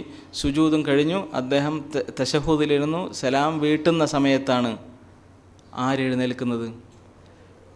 അമ്മാർ ബിൻ യാസിർ റളിയല്ലാഹു അൻഹു എഴുന്നേൽക്കുമ്പോൾ കണ്ട കാഴ്ച എന്താണ്? ചോരയിൽ കുളിച്ച് നിൽക്കുന്ന അബ്ബാദ് ബിൻ ബിശ്റിനെയാണ്. നോക്കിയപ്പോൾ 3 അമ്പുകൾ നിലത്ത് കിടക്കുന്നുണ്ട്. ഇത് കണ്ടപ്പോൾ അമ്മാർ ബിൻ യാസിർ റളിയല്ലാഹു അൻഹു എഴുന്നേറ്റിട്ട് ചോദിച്ചു, അലാ ഖദ് അംബഹതനി അവ്വല മാ റമ, എന്തേ നിങ്ങൾക്ക് ആദ്യത്തെ ഏറ് കൊണ്ടപ്പോൾ തന്നെ എന്നെ വിളിക്കായിരുന്നില്ലേ? ഈ അമ്മാർ ബിൻ യാസിർ എഴുന്നേറ്റത് ഇദ്ദേഹം കണ്ടു. ആര്? മുശ്രിക്കായ മനുഷ്യൻ. അയാൾ ഓടിപ്പോയി. കാരണം അദ്ദേഹത്തിന് മനസ്സിലായി ഇനി അദ്ദേഹത്തെ പിടിക്കുമെന്ന് മനസ്സിലായപ്പോൾ അദ്ദേഹം ഓടിപ്പോയി. അമ്മാർ ബിൻ യാസിർ ഇദ്ദേഹത്തെ എടുത്ത് ചോദിച്ചു, അലാ ഖദ് അംബഹതനി അവ്വല മാ റമ, ആദ്യത്തെ ഏറ് കൊണ്ടപ്പോൾ അങ്ങേക്ക് എന്നെ വിളിക്കായിരുന്നില്ലേ? എന്നെ ഉണർത്തായിരുന്നില്ലേ? എന്തെങ്കിലും ഒരു ഇൻതിബാഹ്, എന്തെങ്കിലും ഒരു അടയാളം എനിക്ക് നൽകാമായിരുന്നില്ലേ എന്ന് അമ്മാർ ബിൻ യാസിർ അബ്ബാദ് ബിൻ ബിശ്ർ റളിയല്ലാഹു അൻഹുവിനോട് ചോദിച്ചപ്പോൾ അദ്ദേഹം പറഞ്ഞ മറുപടി, അതാണ് നമ്മുടെ ക്ലാസിൻ്റെ അടിസ്ഥാനം. എന്താണ് മറുപടി? കുൻതു ഫീ സൂറ, ഞാനൊരു സൂറത്ത് ഓതിക്കൊണ്ടിരിക്കുകയായിരുന്നു. ലം ഒഹിബ്ബ അൻ അഖ്തഅഹ, ആ സൂറത്ത് അവിടെ വെച്ച് മുറിക്കാൻ എനിക്ക് ഇഷ്ടമുണ്ടായില്ല എന്ന് പറഞ്ഞാൽ ഈ വേദന ഒന്നുമല്ല പ്രശ്നം, ഈ സൂറത്ത് മുറിക്കുന്നതാണ് പ്രശ്നം. അത് ആസ്വദിക്കുകയായിരുന്നോ അതോ വേറെന്തെങ്കിലും ആയിരുന്നോ? ആസ്വദിക്കുകയായിരുന്നു അല്ലേ? ആ രൂപമാണ്, ആ രൂപത്തിലേക്കാണ് നമ്മൾ ചെല്ലേണ്ടത്. അബ്ബാദ് ബിൻ ബിശ്ർ റളിയല്ലാഹു അൻഹു ഇങ്ങനെ പറ്റിയിട്ടുണ്ട് എങ്കിൽ എനിക്ക് പറ്റുമോ? നിങ്ങൾക്ക് പറ്റുമോ? പറ്റണം. പക്ഷേ പറ്റണമെങ്കിൽ ഒരു സ്വിച്ച് ഇട്ടാൽ നടക്കില്ല. സ്വിച്ച് ഇട്ടാൽ നടക്കുന്നതല്ലത്. അബ്ബാദ് ബിൻ ബിശ്ർ ആകട്ടെ, അമ്മാർ ബിൻ യാസിർ ആകട്ടെ, അല്ലെങ്കിൽ മുൻകാല സച്ചരിതരായ സലഫുസ് സാലിഹുകളാകട്ടെ, അവരാരും സ്വിച്ച് ഇട്ടപ്പോൾ വന്നതല്ല. ഒരുപാട് പ്രയത്നങ്ങൾ ചെയ്തവരാണ്. പ്രയത്നങ്ങൾ എന്താണ് യഥാർത്ഥത്തിൽ? എന്താണ്? ഹിമാലയം പർവ്വതത്തിൻ്റെ മേലെ കയറിയിട്ട് ഇറങ്ങലാണോ? അല്ല. മനസ്സ്, ഹൃദയം, ആ സാധനത്തിനെ ശുദ്ധമാക്കണം. അതുകൊണ്ടാണ് റസൂലുള്ളാഹി സ്വല്ലല്ലാഹി അലൈഹി വസല്ലം പറഞ്ഞത്, അൽ കയ്യിസ്, ശക്തൻ, വളരെ ശക്തിയുള്ളവൻ. അവൻ ആരാണെന്നറിയോ? ആരല്ല? മസിൽ പവർ കാണിക്കുന്നവനല്ല, ഒരു ആനയെ പിടിച്ചു പൊക്കുന്നവനല്ല, 2 കല്ലുകളെ പിടിച്ചു പൊക്കി വളരെ ഉയരത്തിലേക്ക് 2 കൈകളിൽ പിടിച്ചു ആക്കുന്നവനല്ല. അൽ കയ്യിസ്, കയ്യിസ് എന്ന് പറഞ്ഞാൽ മൻ ദാന നഫ്സഹു, സ്വന്തം മനസ്സിനെ കീഴ്പ്പെടുത്തിയവനാ. സ്വന്തം മനസ്സിനെ കീഴ്പ്പെടുത്തിയവൻ. മനസ്സ് അവൻ്റെ കയ്യിലായിരിക്കും. വ അമില ലിമാ ബഅദൽ മൗത്ത്, മരണശേഷമുള്ളതിന് വേണ്ടി പണിയെടുക്കുകയും ചെയ്തവൻ. മനസ്സിനെ നിയന്ത്രിക്കാൻ പറ്റും. നമുക്ക് കഴിയില്ല, ഉറപ്പാണ്. നമുക്ക് കഴിഞ്ഞിട്ടില്ല, ഉറപ്പാണ്. നമുക്ക് നമ്മുടെ മനസ്സിനെ നിയന്ത്രിക്കാൻ കഴിഞ്ഞിട്ടില്ല, കഴിയണം. അപ്പോൾ ഒരുപാട് പണികളിലൂടെ, ഒരുപാട് പ്രയത്നങ്ങളിലൂടെ ചെയ്താൽ ഉറപ്പായിട്ടും നമുക്ക് എന്താണോ അല്ലാഹു തആല ഉദ്ദേശിക്കുന്ന നമസ്കാരം, ആ രൂപത്തിലേക്ക് നമുക്ക് എത്താൻ പറ്റും. അങ്ങനെ നമ്മൾ എത്തിയാൽ എന്ത് സംഭവിക്കും? നമുക്ക് ഈ ദുനിയാവിൽ ഒന്നും വേണ്ടാതെ വരും. ഒന്നും വേണ്ട. ദുനിയവിയായ കാര്യങ്ങളൊന്നും നമ്മെ അലോസരപ്പെടുത്തുകയില്ല. നമുക്ക് പ്രശ്നം ഉണ്ടാവില്ല ഒന്നും. എല്ലാം നമ്മുടെ ഹൃദയം മുഴുവൻ സ്നേഹം നിറയുകയായി, ഹൃദയം തുളുമ്പിയായിരിക്കും നിൽക്കുക. കാരണം നമുക്കൊന്നിൻ്റെയും ആവശ്യമില്ലാതെ വരും. അങ്ങനെ ആവശ്യമില്ലാതെ വന്നു കഴിഞ്ഞാൽ മനുഷ്യൻ സമാധാനത്തിൽ, ശാന്തിയിൽ, ആനന്ദത്തിലായിരിക്കും ആ മനുഷ്യൻ ജീവിക്കുക. ആ മനുഷ്യന് എന്തില്ല? ടെൻഷൻ ഉണ്ടാവില്ല. ആ മനുഷ്യന് പ്രയാസങ്ങളുണ്ടാവില്ല. അവന് TFL പോകേണ്ട ആവശ്യമില്ല. ടെൻഷൻ ഫ്രീ ലൈഫ് എന്ന് പറയുന്ന യോഗ ക്ലാസ്സിനൊന്നും പോകേണ്ട ആവശ്യമില്ല. എന്താണ്? അവൻ ശാന്തമായിരിക്കും അവൻ്റെ മനസ്സ്. അതിനാൽ പരിശുദ്ധ ഖുർആനിൽ അല്ലാഹു തആല പറയുന്നു, എന്ത്? അല്ലദീന ആമനു വതത്മഇന്നു ഖുലൂബുഹും ബിദിക്രില്ലാഹ്. അല്ലദീന ആമനു, സത്യവിശ്വാസികളുണ്ടല്ലോ, വതത്മഇന്നു ഖുലൂബുഹും ബിദിക്രില്ലാഹ്, അവരുടെ ഹൃദയം തത്മഇന്നു, ശാന്തിയടയുന്നു, ശാന്തമാകുന്നു. ബിദിക്രില്ലാഹ്, എന്തുകൊണ്ട്? അള്ളാഹുവിൻ്റെ ദിക്ർ കൊണ്ട് അവരുടെ ഹൃദയമാണ് കേട്ടോ, അവരുടെ ഹൃദയം ശാന്തമാകുന്നു. ഹൃദയത്തിൽ ഒന്നും തിളച്ചു മറിയുന്നില്ല, ശാന്തമാണ്. നമ്മൾ തിളച്ച വെള്ളമില്ലേ, വെള്ളം തിളച്ച് പൊന്തണ കണ്ടല്ലേ? അപ്പം എന്താണ്? അതേപോലെയാണ് ഇപ്പം നമ്മുടെ ഹൃദയങ്ങൾ തിളക്കുകയാണ്. ഒരുപാട് പ്രയാസങ്ങൾ, നൊമ്പരങ്ങളെ കൊണ്ട് തിളച്ച് മറിയുകയാണ്. തീജ്വാലകൾ ആളിക്കത്തുകയാണ് ഹൃദയത്തിൽ. അതിലേക്ക് ഒരു വലിയ ബക്കറ്റ് തണുത്ത വെള്ളം ഒഴിക്കുന്നത് പോലെ ദിക്റുള്ള വരും, ശാന്തമാകും. പുകയും ഉണ്ടാവില്ല, മണവും ഉണ്ടാവില്ല, ഒന്നും ഉണ്ടാവില്ല. തണുത്തങ്ങോട്ട് പോകും, ഹൃദയം പോകും എന്നുള്ളത് യാഥാർത്ഥ്യമാണ്. ഇൻഷാ അല്ലാഹ് ഈ കൂട്ടത്തിൽ ആരെങ്കിലുമൊക്കെ അങ്ങനെ അനുഭവിക്കുകയും ചെയ്യും ഇൻഷാ അല്ലാഹ്, യഥാർത്ഥ രൂപത്തിൽ ഇത് ഫോളോ ചെയ്യുന്ന ആളുകൾ. അതിനാൽ നിങ്ങൾ അറിയുക, ബിദിക്രില്ലാഹി തത്മഇന്നുൽ ഖുലൂബ്, അള്ളാഹുവിൻ്റെ ദിക്ർ കൊണ്ടേ ഹൃദയം ശാന്തിയടയൂ. വേറെ എന്ത് നിങ്ങളിട്ടാലും ശാന്തിയാവൂല. എത്ര യോഗയിൽ തലകുത്തിമറിഞ്ഞാലും ശാന്തിയാകൂല. ശാന്തിയായി എന്ന് നിങ്ങൾ കരുതുന്നു, നിങ്ങൾ പലതിനെയും മറക്കാൻ ശ്രമിക്കുന്നു എന്നേ സംഭവിക്കുകയുള്ളൂ. ദിക്റുള്ള, അള്ളാഹുവിൻ്റെ ദിക്ർ, അതുണ്ടായാൽ ഹൃദയം ശാന്തമാകും. അപ്പോൾ അള്ളാഹുവിൻ്റെ ദിക്ർ എവിടെ നിന്ന് കിട്ടും? മൂസ അലൈഹിസ്സലാം ആദ്യമായിക്കൊണ്ട് അള്ളാഹുമായിട്ട് സംസാരിക്കുകയാണ്. അള്ളാഹുമായിട്ട് നേരിട്ട് സംസാരിച്ചുള്ള ആളല്ലേ ആര്? മൂസ അലൈഹിസ്സലാം. ആ മൂസ അലൈഹിസ്സലാമിനെ സീനാ പർവ്വതത്തിൽ വെച്ചിട്ട് അള്ളാഹു തആല സംസാരിക്കുമ്പോൾ ഇന്നനി അനല്ല, ഞാനാണ് നിൻ്റെ റബ്ബ്, ഫഅ്ബുദിനി, നീ അതുകൊണ്ട് എന്നെ ഇബാദത്ത് ചെയ്യണം. എന്നിട്ട് പറഞ്ഞെന്താ? വ അഖിമിസ്സലാത്ത്, നീ മൂസ അലൈഹി സ്വലാമിയോട് വ അഖിമിസ്സലാത്ത്, നീ നമസ്കാരം നിലനിർത്തണം. എന്തിന്? ലിദിക്രി, എൻ്റെ ദിക്റ് വേണോ? ദിക്റാണ് യഥാർത്ഥത്തിൽ എന്ത്? ഹൃദയത്തിന് ശാന്തത. ആ ദിക്റ് വേണോ? എന്ത് സംഭവിക്കണം? നമസ്കരിക്കണം. അപ്പോൾ നമ്മളൊക്കെ നമസ്കരിച്ചിട്ട് ദിക്റ് വരാറുണ്ടോ അള്ളാഹുവിൻ്റെ? വരുന്നില്ല. അപ്പോൾ ശാന്തിയല്ല, അപ്പോൾ സമാധാനമല്ല. അപ്പോൾ ജീവിതത്തിൽ എന്തെങ്കിലും പ്രയാസം വന്നു കഴിഞ്ഞാൽ നിസ്കരിക്കാൻ തോന്നൂല. എന്തേ കാരണം? നമസ്കാരത്തിലൂടെ ശാന്തിയും സമാധാനവും ലഭിക്കുന്നില്ല. അത് ലഭിക്കാൻ ഉതകുന്ന ഒരു പ്രൊജക്റ്റാണ് നമ്മുടെ നമസ്കാരം എങ്ങനെ ആസ്വാദ്യകരമാക്കാം എന്നത്. സത്യത്തിൽ ലോകത്തെ നമ്മളൊക്കെ പറയാറുണ്ട്, അല്ലാഹു തആല മനുഷ്യർക്ക് നൽകിയ ഒരു വലിയ സമ്മാനമാണ് നമസ്കാരമെന്ന് നമ്മൾ ഒരുപക്ഷെ ഒരുപാട് പ്രസംഗങ്ങളിലൊക്കെ പറയാറുണ്ട്. പ്രസംഗിക്കാൻ നല്ലതാണത്, ആളുകളെ കോരിത്തരിപ്പിക്കുക, അല്ലെങ്കിൽ ഒരു പ്രസംഗത്തിലെ ഒരു വാക്ചാതുരിക്ക് വേണ്ടിയിട്ട് നമുക്ക് പറയാം അള്ളാഹു നൽകിയ സമ്മാനമാണെന്ന് പറയാം.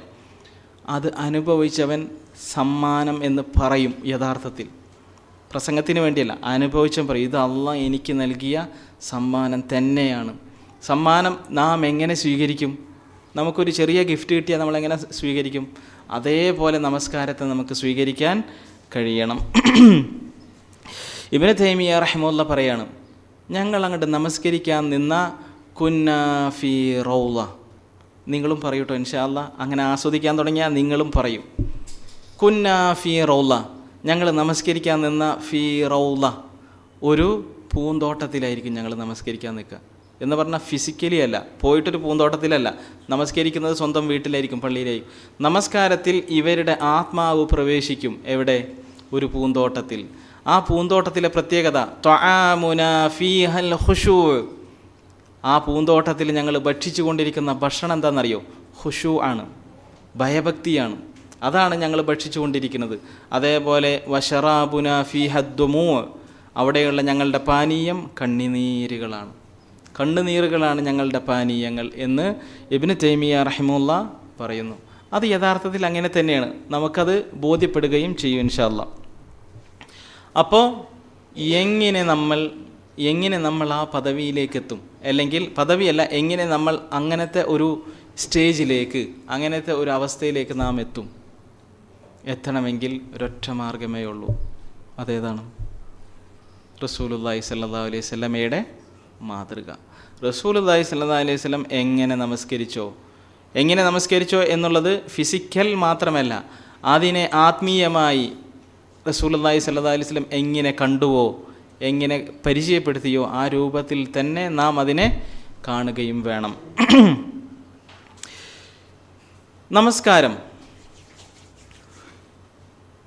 നമസ്കാരത്തിൻ്റെ പ്രാധാന്യം മനസ്സിലാക്കാൻ വേണ്ടിയിട്ട് ഒരു കാര്യം പറഞ്ഞുകൊണ്ട് തുടങ്ങുകയാണ്. ഒരു മനുഷ്യനെ ഒരു രാജാവ് പിടിച്ച് ജയിലിലിട്ടു എന്ന് കരുതുക. 50 വർഷത്തേക്ക് അല്ലെങ്കിൽ 30 വർഷത്തേക്ക് 20 വർഷത്തേക്ക് പിടിച്ച് ജയിലിലിട്ടു. എന്നിട്ട് ജയിലിലടക്കണ സമയത്ത് രാജാവ് മനുഷ്യനോട് പറയാണ്, മനുഷ്യ, നിന്നെ ഞാനൊരു 20 വർഷം കഴിഞ്ഞാൽ പുറത്തേക്ക് കൊണ്ടുവരും, അല്ലെങ്കിൽ ഒരു 25, അല്ലെങ്കിൽ ഒരു 30, അതിങ്ങനെ പലതരത്തിലായിരിക്കും. നിന്നെ ഞാൻ പുറത്തേക്ക് കൊണ്ടുവരും. എന്നിട്ട് ഞാൻ നിന്നോടൊരു ചോദ്യം ചോദിക്കും. ആ ചോദ്യത്തിന് കറക്റ്റ് ഉത്തരം നീ പറഞ്ഞാൽ നിന്നെ ഞാൻ വെറുതെ ഫ്രീ ആയിട്ട് വിടും. നിനക്കൊരു പ്രശ്നമല്ല, നീ ഫ്രീ, നീ സ്വതന്ത്രനാണ്. ഉത്തരം ഞാൻ ചോദിച്ച ചോദ്യത്തിന് മര്യാദക്ക് ഉത്തരം പറഞ്ഞിട്ടില്ല എങ്കിൽ, കറക്റ്റ് ഉത്തരം പറഞ്ഞിട്ടില്ല എങ്കിൽ നിൻ്റെ തല ഞാൻ അപ്പം കൊയ്യും എന്ന് പറഞ്ഞിട്ട് പിടിച്ച് ജയിലിലിട്ടു. ഒരു 2 വർഷം 3 വർഷം 25 വർഷമൊന്നും വേണ്ട, ഒരാഴ്ച പിടിച്ച് ജയിലിലിട്ടാലും മതി. എന്തായിരിക്കും ആ മനുഷ്യൻ്റെ ആ ജയിലിൽ കിടക്കുന്ന ദിവസങ്ങളിലുള്ള ചിന്ത? എന്തായിരിക്കും? അയാളിങ്ങനെ കിടന്നുറങ്ങിയിരിക്കുമോ? ഇനിയിപ്പോൾ 25 വർഷം വരെ ഉറങ്ങി തീർക്കണം എന്നാണോ? അല്ല. എന്തായിരിക്കും ആ ചോദ്യം? എന്നാൽ എവിടെയെങ്കിലും ആ ചോദ്യവും അതിൻ്റെ ഉത്തരവും കിട്ടുമോ എന്ന് തേടി പിടിച്ച് നടക്കുകയായിരിക്കാം മനുഷ്യൻ. അല്ലേ? അപ്പോൾ ജയിലിലൊരു മനുഷ്യൻ വേറൊരു മനുഷ്യനെ കൊണ്ടിട്ടെന്ന് കരുത്. ആ മനുഷ്യൻ പറയണേ, സത്യത്തിൽ എനിക്കറിയാം ആ ചോദ്യം എന്താണ്, അതിൻ്റെ ഉത്തരം എന്താണെന്ന് എനിക്കറിയാം എന്ന് പറഞ്ഞു കഴിഞ്ഞാൽ ശരി എന്ന് പറയോ? അതോ ആ മനുഷ്യനെ കാല് പിടിച്ചിട്ട് ചോദിക്കോ, എന്നോടൊന്ന് പ്ലീസ് പറഞ്ഞതാ, എന്താണ് ആ ചോദ്യം, എന്താണ് അതിൻ്റെ ഉത്തരം എന്ന്? പറയൂ, ചോദിക്കൂലേ? എങ്കിൽ റസൂലുള്ളാഹി സ്വല്ലല്ലാഹു അലൈഹി വസല്ലം പറഞ്ഞു, ഒരു അടിമയെ അല്ലാഹു തആല ഖിയാമത്ത് നാളിൽ ആദ്യമായി കൊണ്ട് വിചാരണ ചെയ്യുന്നത് ഒരു സാധനത്തെക്കുറിച്ചാണ്, നമസ്കാരം. ആ നമസ്കാരത്തെക്കുറിച്ച് ചോദ്യം ചെയ്തിട്ട് ഫഇൻ സൊലുഹത്ത്, അതങ്ങോട്ട് ശരിയാണെങ്കിൽ, ആ നമസ്കാരത്തെക്കുറിച്ച് ചോദ്യം ചെയ്ത വിചാരണ ചെയ്ത ആ വിചാരണ കറക്റ്റാണെങ്കിൽ, അത് കറക്റ്റായിട്ട് ഉത്തരം പറഞ്ഞിട്ടുണ്ട് എങ്കിൽ ഖദ് അഫ്ലഹ, അവൻ വിജയിച്ചു എന്ന് പറഞ്ഞാൽ അവൻ ഫ്രീ ആയി. ഈ ഫ്രീ ആ ഫ്രീ അല്ല. ഇതെന്താണ് യഥാർത്ഥത്തിൽ പരലോകത്തുള്ള വിജയം, പരലോകത്തുള്ള ഫലാഹ് എന്താണ്? സ്വർഗ്ഗപ്പൂന്തോപ്പുകൾ. നമുക്ക് കണ്ടാൽ നമുക്കിത് ഇപ്പോൾ കണ്ടിട്ടില്ലാത്ത കേട്ടിട്ടില്ലാത്ത നമ്മുടെ ചിന്തകളിൽ, നമ്മുടെ ഹൃദയത്തിൽ അങ്ങനെ ഒരു ഭാവനയിൽ പോലും ആ സുഖം നമുക്ക് പറയാൻ പറ്റില്ല. ഭാവനയിൽ പോലും സുഖം ചിത്രീകരിക്കാൻ പറ്റില്ല എങ്കിൽ ആ സുഖം എന്തായിരിക്കും? ഭാവനയിൽ പോലും കാണാത്ത സുഖം. അത്രയും വലിയ സുഖത്തിൻ്റെ കേദാരമായ സ്വർഗത്തിലേക്ക് പോകും എന്തായാൽ നമസ്കാരം ശരിയാണെങ്കിൽ. ഇനി വഇൻ ഫസദത്ത്, നമസ്കാരം പ്രശ്നമാണ് എന്ന് കരുതുക. നമസ്കാരം പ്രശ്നമാണെങ്കിൽ ഫഖദ് ഖാബ വ ഖസിറ, പോയി. അവൻ ഖാബ തോറ്റു, വ ഖസിറ നഷ്ടപ്പെട്ടു. അവന് പിന്നെ പ്രശ്നമാണ്. അവനെ ഈ ദുനിയാവിൽ വെച്ചിട്ടുള്ള ഈ ഉദാഹരണം പറഞ്ഞില്ലേ, ആ ഉദാഹരണമാണെങ്കിൽ അയാളെ കൊല്ലുകയേ ഉള്ളൂ. ഇത് കൊല്ലലാണോ? അല്ല. മരിക്കാൻ ആഗ്രഹിക്കും, മരിക്കില്ല. അങ്ങനത്തെ ഒരു ലോകത്തേക്കാണ് പോകുക. അതിനാൽ നമസ്കാരം അതാകുന്നു ഏറ്റവും പ്രധാനപ്പെട്ട ഏറ്റവും ഒന്നാമത്തെ കാര്യം. ഇനി അതല്ല, നമ്മൾ നമസ്കാരത്തിൻ്റെ ഉള്ളിലൂടെ ഇങ്ങനെ പോകും. ഇൻഷാ അല്ലാഹ് ഈ ക്ലാസ് അങ്ങനെയാണ്. നമസ്കാരത്തിൻ്റെ ഉള്ളിലൂടെ A to Z നമ്മളിങ്ങനെ പോകുമ്പോൾ നമുക്ക് മനസ്സിലാകും. ഒരു പക്ഷേ അവസാനം നിങ്ങൾ എന്നോട് പറയും, ഇത് തന്നെ മതി ജീവിതത്തിൽ എന്ന് നിങ്ങൾ പറയും. ഈ നമസ്കാരം തന്നെ മതി എന്ന് പറഞ്ഞു പോകും. കാരണം അത്രയും പ്രാധാന്യമുള്ളതാണ് നമസ്കാരം. എന്തിനാണ് അല്ലാഹു തആല നമ്മെ സൃഷ്ടിച്ചിട്ടുള്ളത്? എന്തിനാണ്? അള്ളാഹുവിനെ മാത്രം ഇബാദത്ത് ചെയ്യാൻ, അല്ലെങ്കിൽ അള്ളാഹുവിനെ മാത്രം ഇബാദത്ത് ചെയ്യാൻ വേണ്ടി മാത്രം, അല്ലേ? വമാ ഖലഖതുൽ ജിന്ന വൽ ഇൻസ ഇല്ലാ ലിയഅ്ബുദൂൻ. എന്നാൽ നമ്മൾ അള്ളാഹുവിനെ ഇബാദത്ത് ചെയ്യുക മാത്രമാണോ ഇവിടെ ചെയ്യുന്നത്?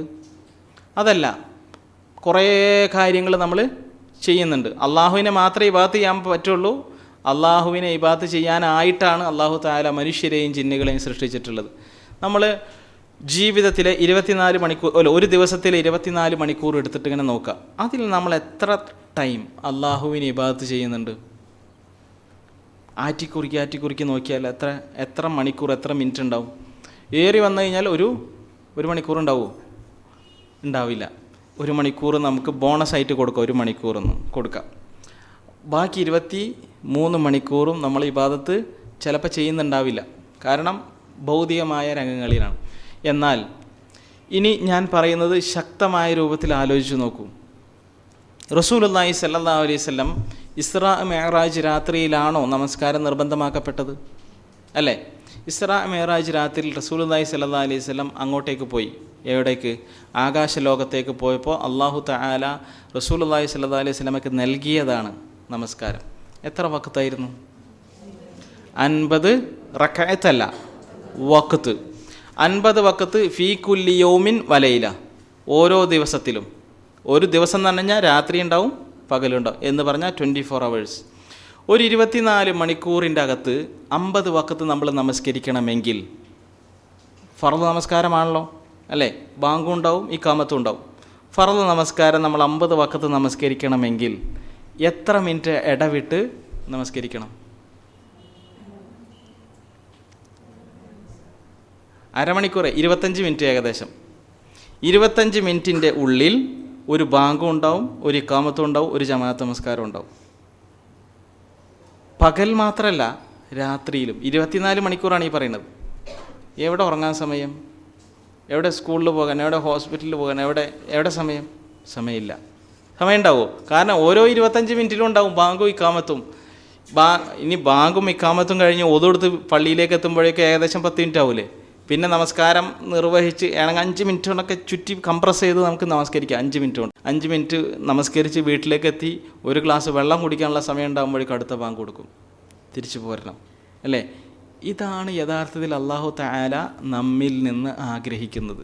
അതാണല്ലോ 50 റക്അത്താക്കിയത്, അല്ല 50 വഖത്താക്കിയത്. ആ 50 വഖത്ത് റസൂലുള്ളാഹി സ്വല്ലല്ലാഹു അലൈഹി വസല്ലം മൂസ അലൈഹിസ്സലാമയെ കണ്ടുമുട്ടി. മൂസ അലൈഹിസ്സലാം, ഇതൊക്കെ അള്ളാഹുവിൻ്റെ കാരുണ്യമാണ് കേട്ടോ, ഇതൊക്കെ അള്ളാഹുവിൻ്റെ വെൽ പ്ലാനിങ് ആണ്. എന്തു തന്നെ ആയാലും മൂസ അലൈഹിസ്സലാമയെ കണ്ടുമുട്ടി തിരിച്ചു പറഞ്ഞയക്കുകയാണ് മൂസ അലൈഹിസ്സലാം. നിൻ്റെ ഉമ്മത്തിന് ഇത് കഴിയില്ല മുഹമ്മദേ, തിരിച്ചു പോ, അള്ളാഹുവിനോട് കുറച്ച് ചോദിക്ക്. 5 പ്രാവശ്യം പോയി കുറച്ച് ചോദിച്ചു. അങ്ങനെ അതെന്തായി മാറി? 5 വഖത്തായിട്ട് മാറി അല്ലേ? ഇന്ന് കാണുന്ന ഈ 5 വഖത്ത് യഥാർത്ഥത്തിൽ 5 അല്ല, ഈ ഇപ്പം കാണുന്ന 5 വഖത്ത് യഥാർത്ഥത്തിൽ 50 വഖത്തിൻ്റെ ഫലമാണ്. റസൂലുള്ളാഹി സ്വല്ലല്ലാഹു അലൈഹി വസല്ലം പറഞ്ഞത് അങ്ങനെയാണ്. അങ്ങനെ ബികുല്ലി സ്വലാത്തിൻ അഷ്ർ, ഓരോ വഖത്ത് നമസ്കാരത്തിനും 10 ഇരട്ടിയാണ്. അങ്ങനെ ഫതിൽക 50 സ്വലാത്തൻ, അങ്ങനെ ഈ 5 വഖത്ത് എന്നുള്ളത് 50 വഖത്തായി മാറും. അപ്പോൾ 24 hours നമ്മൾ അള്ളാഹുവിനെ ഇബാദത്ത് ചെയ്ത പ്രതീതി എന്തിലൂടെ വരും? 5 വഖത്ത് നമസ്കരിക്കുന്നതിലൂടെ. അതുപോലും നമുക്ക് പറ്റാറില്ല, ഉണ്ടോ? അതുപോലും നമുക്ക് ഒരു വഖത്ത് തന്നെ നമസ്കരിക്കുന്നത് നമ്മൾ ഭയങ്കര ഭാരത്തോട് കൂടിയിട്ടാണ്. ഭാരമാണ് നമുക്ക് അല്ലേ? നമസ്കാരം ഭാരമാണ് യഥാർത്ഥത്തിൽ. ആർക്കാണ് ഭാരം? സത്യവിശ്വാസികൾക്കല്ല, നിഷേധികൾക്കുമല്ല. വഇന്നഹാ ലകബീറത്തുൻ ഇല്ലാ അലൽ ഖാശിഈൻ, ഖുശൂ ഇല്ലാത്തവർക്ക് അത് ഭാരം തന്നെയാണ്, ഭാരം തന്നെയാണ് എന്ന് പരിശുദ്ധ ഖുർആനിൽ അല്ലാഹു തആല പറയുന്നു. വഇന്നഹാ ലകബീറത്തുൻ, അത് ഭാരം തന്നെയാണ്. ഇല്ലാ അലൽ ഖാശിഈൻ, ഖുശൂ ഇല്ലാത്തവർക്ക്. അത് സത്യവിശ്വാസം ഉണ്ടായാലും ഇല്ലെങ്കിലും ഖുശൂ ഇല്ലേ, അത് ഭാരമായിട്ട് അനുഭവപ്പെടും. ഖുശൂ ഉണ്ടോ, അത് ഭാരമല്ല, സുഖമാണ്. അതിനേക്കാൾ വലിയ റാഹത്ത് നമുക്ക് ലോകത്ത് കിട്ടാനുണ്ടാവില്ല. അതിനാൽ നാം നമസ്കാരത്തെ ആ രൂപത്തിലേക്ക് ശീലിക്കണം. അപ്പോൾ ഒരു 5 മരുന്നുകളാണ് എനിക്ക് ഇവിടെ പറയാനുള്ളത്. നമസ്കാരം ആസ്വാദ്യകരമാക്കാൻ 5 എണ്ണം. പക്ഷേ ഇപ്പം നിങ്ങളുടെ മനസ്സിലുണ്ടോ, ഓ ആ 5 അങ്ങോട്ട് കാണാപ്പാടം പഠിച്ചാൽ പരിപാടി തീർന്ന് എന്ന് തോന്നുന്നുണ്ടാവും. 5 അങ്ങോട്ട് കാണാപ്പാടം പഠിച്ചാൽ മതിയല്ലോ, തീർന്ന് സുഖമായി. പിന്നെ നമസ്കാരം ആസ്വദിച്ചിട്ട് ഇങ്ങനെ പറന്ന് നടക്കാം. ആ 5 ജീവിതത്തിൽ കൊണ്ടുവരാൻ നാം കഠിനമായിട്ട് പ്രയത്നിക്കണം. കഠിന പ്രയത്നം എന്ന് പറഞ്ഞാൽ എന്താണ്? ഹിമാലയം കീഴടക്കൽ അല്ല, ശാരീരികമല്ല, മാനസികമാണ്. അത് ഹിമാലയം കീഴടക്കുന്നതിനേക്കാൾ പ്രയാസമായിരിക്കും ചിലപ്പോൾ. കാരണം എന്താ? കുറേ സംഗതികൾ അങ്ങോട്ട് തടഞ്ഞു നിർത്തേണ്ടി വരും, കുറേ എണ്ണത്തിനെ ബ്ലോക്ക് ചെയ്യണം. കാരണം എന്താ? മൻ ദാന നഫ്സഹു, മനസ്സിനെ അങ്ങോട്ട് പിടിച്ചു നിർത്തണം. പിടിച്ചു നിർത്തണമെങ്കിൽ ആർക്ക് പറ്റൂല എന്നർത്ഥം? ശക്തവാനുണ്ടല്ലോ, നമ്മൾ കാണുന്ന മിസ്റ്റർ ഇന്ത്യ പോലുള്ള ആളുകൾ, അവർക്കൊന്നത് പറ്റില്ല എന്നർത്ഥം. അവരല്ല ശക്തി എവിടെയാണ്? നമ്മുടെ മനസ്സിനെ പിടിച്ചു നിർത്താൻ കഴിയുക എന്നുള്ളതാണ്. 5 കാര്യങ്ങൾ ഏതാണെന്ന് ഞാൻ വിശദീകരിക്കുകയാണ്. അതിലൊന്നാമത്തേത്,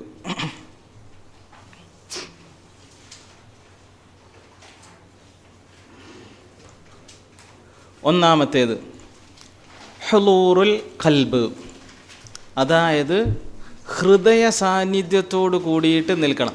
എഴുതിയെടുക്കണ്ട, നിങ്ങൾക്ക് തന്ന നോട്ടിനകത്തുണ്ട്. നിങ്ങൾക്ക് തന്നിട്ടുള്ള നോട്ടിൻ്റെ ഫസ്റ്റ് തന്നെ അതായിരിക്കും. അതിപ്പോൾ നോക്കുകയും വേണ്ട, നമ്മളെ ക്ലാസ് ആകെ അലങ്കോലമാവും. ഇപ്പം നിങ്ങൾ ഇവിടേക്ക് ശ്രദ്ധിച്ചാൽ മതി, ഇങ്ങോട്ടേക്ക് ശ്രദ്ധിച്ചാൽ മതി. ഹൃദയ സാന്നിധ്യത്തോട് കൂടിയിട്ടായിരിക്കണം നമസ്കരിക്കാൻ നിൽക്കേണ്ടത്. എന്താ ഹൃദയ സാന്നിധ്യം എന്ന് പറഞ്ഞാൽ? ഈ സാധനം നമ്മുടെ ശരീരത്തിലുള്ള ഈ ഇറച്ചി കഷ്ണം ഉണ്ടല്ലോ, അത് ഇവിടെ തന്നെ വേണം. ഞാൻ ഇവിടെയാണ് നമസ്കരിക്കണമെങ്കിൽ ഇവിടെ തന്നെ. ഇപ്പം നിങ്ങൾ ക്ലാസ്സിൽ ഇരിക്കുകയല്ലേ, ഇവിടെ ആയിരിക്കണം നിങ്ങളുടെ മനസ്സും ഹൃദയമൊക്കെ. അത് പുറത്ത് കറി ഉണ്ടാക്കുന്നതിനെക്കുറിച്ചോ ഉച്ചയ്ക്ക് ഭക്ഷണം കഴിക്കുന്നതിനെക്കുറിച്ചോ അല്ലെങ്കിൽ പോരുന്നതിന് മുന്നുണ്ടായിരുന്ന കുറേ സംസാരങ്ങളെക്കുറിച്ചോ ഒന്നും വരരുത്, ഇവിടെ വേണം. അതില്ല എങ്കിൽ ഇവിടെ നിങ്ങൾ ഈ ക്ലാസ്സിലിരുന്നുകൊണ്ട് ഈ ക്ലാസ്സിനെ ഇത് യഥാർത്ഥത്തിൽ എൻ്റെ കഴിവല്ല ഈ പറയുന്നത്. ഇതെന്താണ്? നമസ്കാരത്തിൻ്റെ കഴിവാണ്. അല്ലാഹു തആല നമുക്ക് നൽകിയ ഒരു വലിയ സമ്മാനത്തിനെക്കുറിച്ചാണ് ഈ പറയുന്നത്. ഇത് എൻ്റെ പ്രസൻറ്റേഷൻ പവറിൻ്റെ വലുപ്പത്തിലല്ല ഇത് ബോധ്യപ്പെടുന്നത്. ഇത് യഥാർത്ഥത്തിൽ നമസ്കാരത്തിൻ്റെ പവറാണ്. അതിനാൽ ഇതിനെ നിങ്ങൾ ആ രൂപത്തിൽ തന്നെ കാണണം. അപ്പോൾ ഹൃദയ സാന്നിധ്യത്തോട് കൂടിയിട്ടായിരിക്കണം നിൽക്കേണ്ടത് നമസ്കരിക്കാൻ നിൽക്കുമ്പോൾ. 90% അല്ല, ഏകദേശം ഒരു 99% ആൾക്കാരും ഹൃദയ സാന്നിധ്യം ഇല്ലാതെയാണ് നമസ്കരിക്കുന്നത്. 99, പിന്നെ അവിടെ നിന്നും കൂട്ടാൻ പറ്റുക കൂട്ടാം. റസൂലുള്ളാഹി സ്വല്ലല്ലാഹി അലൈഹി വസല്ലം പറഞ്ഞതാണത്. ഞാൻ ഒരു അസംഷൻ പറയല്ല, അങ്ങനെയാണ് റസൂലുള്ളാഹി സ്വല്ലല്ലാഹി അലൈഹി വസല്ലം പറഞ്ഞത്. അവ്വലുമാ യുർഫഉ മിൻ ഹാദിഹിൽ ഉമ്മ, ഈ സമൂഹത്തിൽ നിന്ന് ആദ്യമായി കൊണ്ട് ആവിയായിട്ട് പോകുമൊരു സാധനം, അതെന്തറിയോ? അൽ ഖുശൂ. ഖുശൂ എന്ന് പറഞ്ഞാൽ ഹൃദയത്തെ അവിടെ വെച്ചിട്ട് ഭയഭക്തിയോട് കൂടിയിട്ട് നിർവഹിക്കുക. ഹൃദയം നമസ്കരിക്കുന്ന സ്ഥലത്ത് വെച്ചിട്ട് ഹൃദയ സാന്നിധ്യത്തോട് കൂടിയിട്ട് നമസ്കരിക്കാം, അതുണ്ടാവില്ല. അതായിരിക്കും ആദ്യമായിട്ട് ആവിയായി പോകാം. എന്നിട്ടോ അങ്ങനെ കണ്ട് അങ്ങനെ ആവിയായി പോയി ഹത്ത ഏതുവരെ? ലാ തറാഫിഹിം ഖാശിഅ. ഓരോരോ പള്ളിയിലേക്ക് നിങ്ങൾ ടൂറ് പോകുക, എന്നിട്ട് ആ പള്ളിയിൽ പോയിട്ട് ലോറിസ്കരിക്കുന്നവരെങ്ങനെ നോക്കുക, ആ നമസ്കരിച്ചതിൽ എത്ര ഖാശിഈങ്ങളുണ്ട് എന്ന് നോക്കിയാൽ ഹത്ത ലാ തറാഫിഹിം ഖാശിഅ, ഒരൊറ്റ ആളെ പോലും നിങ്ങൾക്ക് കാണാൻ പറ്റാതെ ആകും. നിങ്ങൾ പോകുന്ന പള്ളിയിൽ നിങ്ങളൊന്ന് ആലോചിച്ച് നോക്ക്. നിങ്ങൾ പോകുന്ന പള്ളിയിൽ എത്ര ഖാശിഈങ്ങളുണ്ട്? എന്താ ഖുശൂ എന്ന് പറഞ്ഞാൽ ഹൃദയം അവിടെ വെച്ചിട്ട് നമസ്കരിക്കുക ഇല്ല. അപ്പോൾ ഒരു 99-നേക്കാൾ കൂടുതൽ വേണമെങ്കിൽ കൂട്ടാം, കുറവാണ്. മെയിൻ ഇതാണ്, ഹുളൂറുൽ ഖൽബാണ്. ഹൃദയ സാന്നിധ്യത്തോട് കൂടിയിട്ട് നമസ്കരിക്കണം.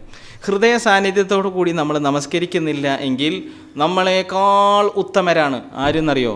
നമ്മൾ കാണുന്ന പള്ളിയിലെ തൂണുകൾ, നമ്മൾ പോകുന്ന പള്ളിയിലെ പായകൾ നമ്മളെക്കാൾ ഉത്തമരാണ്. എന്താണ്?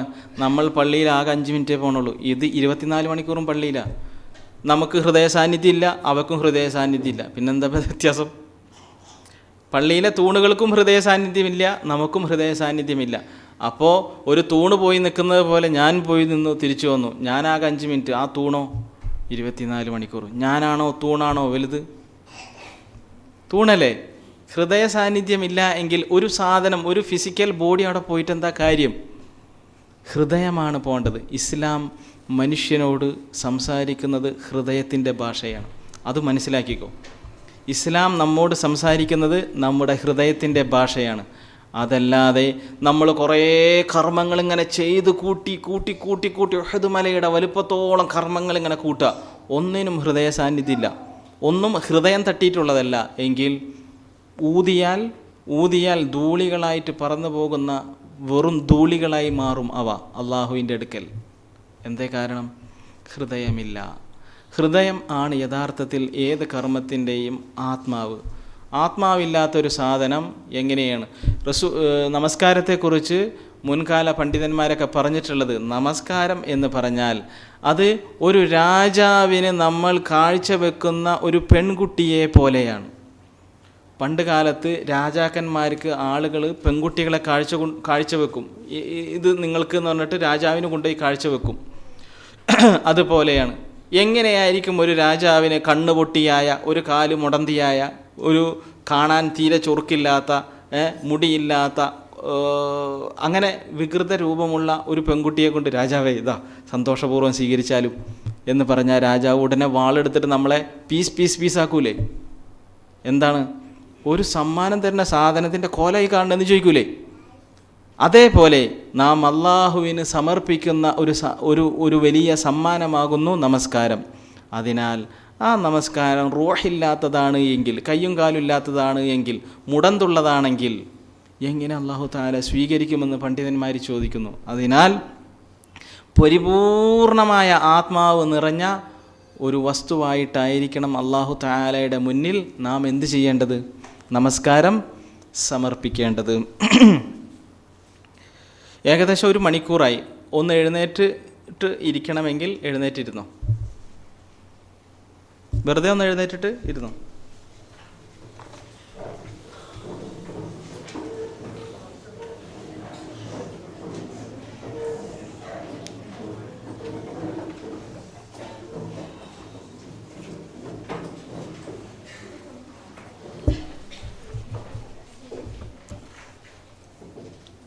തണുപ്പ് വേണ്ട, തുടങ്ങട്ടെ. ഞാൻ പറഞ്ഞു നേരത്തെ, ഇസ്ലാം മനുഷ്യൻ്റെ ഹൃദയത്തിനോടാണ് സംസാരിക്കുന്നത്, മനുഷ്യൻ്റെ ചെവിയോടോ കണ്ണിനോടല്ല, ഹൃദയത്തിനോടാണ് സംസാരിക്കുന്നത്. അത് പറഞ്ഞത് വെറുതെ അല്ല കേട്ടോ. റസൂലുള്ളാഹി സ്വല്ലല്ലാഹി അലൈഹി വസല്ലം പറഞ്ഞു, ഇന്നല്ലാഹ ലാ യൻദുറു ഇലാ സുവരിക്കും വലാ ഇലാ അംവാലിക്കും.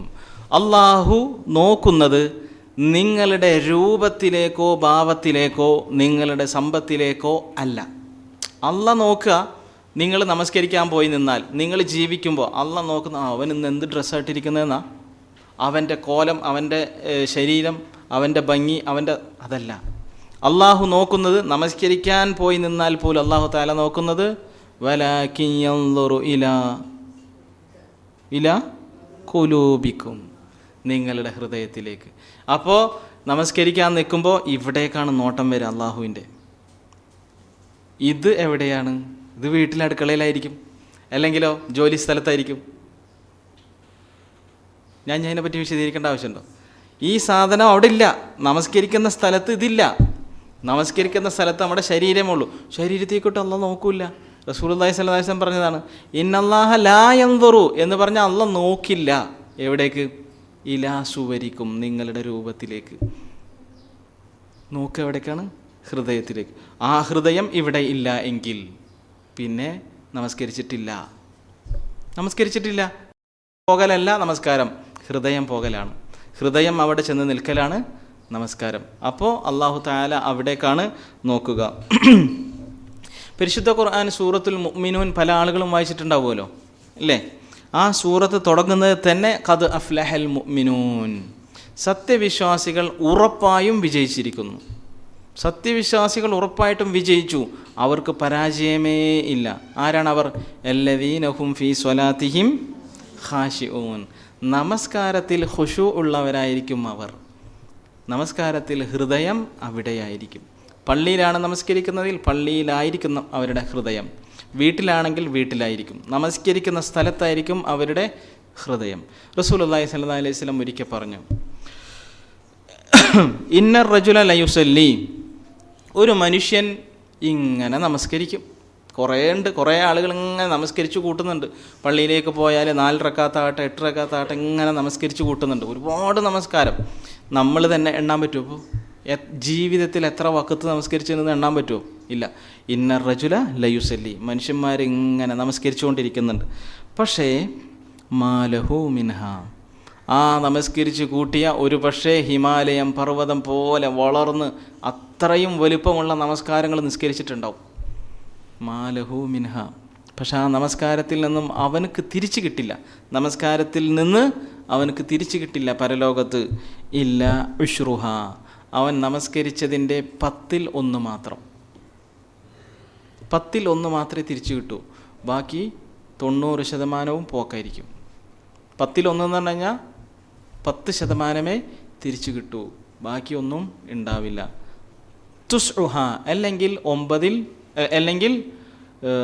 9/1, സുമനുഹ അല്ലെങ്കിൽ 8/1, സുബ്ഉഹ 7/1. റസൂലുള്ളാഹി സ്വല്ലല്ലാഹി അലൈഹി വസല്ലം ഇങ്ങനെ എണ്ണി കുറച്ച് കൊണ്ടുവരികയാണ്. ഹുമുസുഹ 5/1, റുബ്ഉഹ 4/1, കാഭാഗം 4/1, സുലുസുഹ 3/1, നിസ്ഫുഹ പകുതി. അത് എന്താണ് അതിൻ്റെ അർത്ഥം?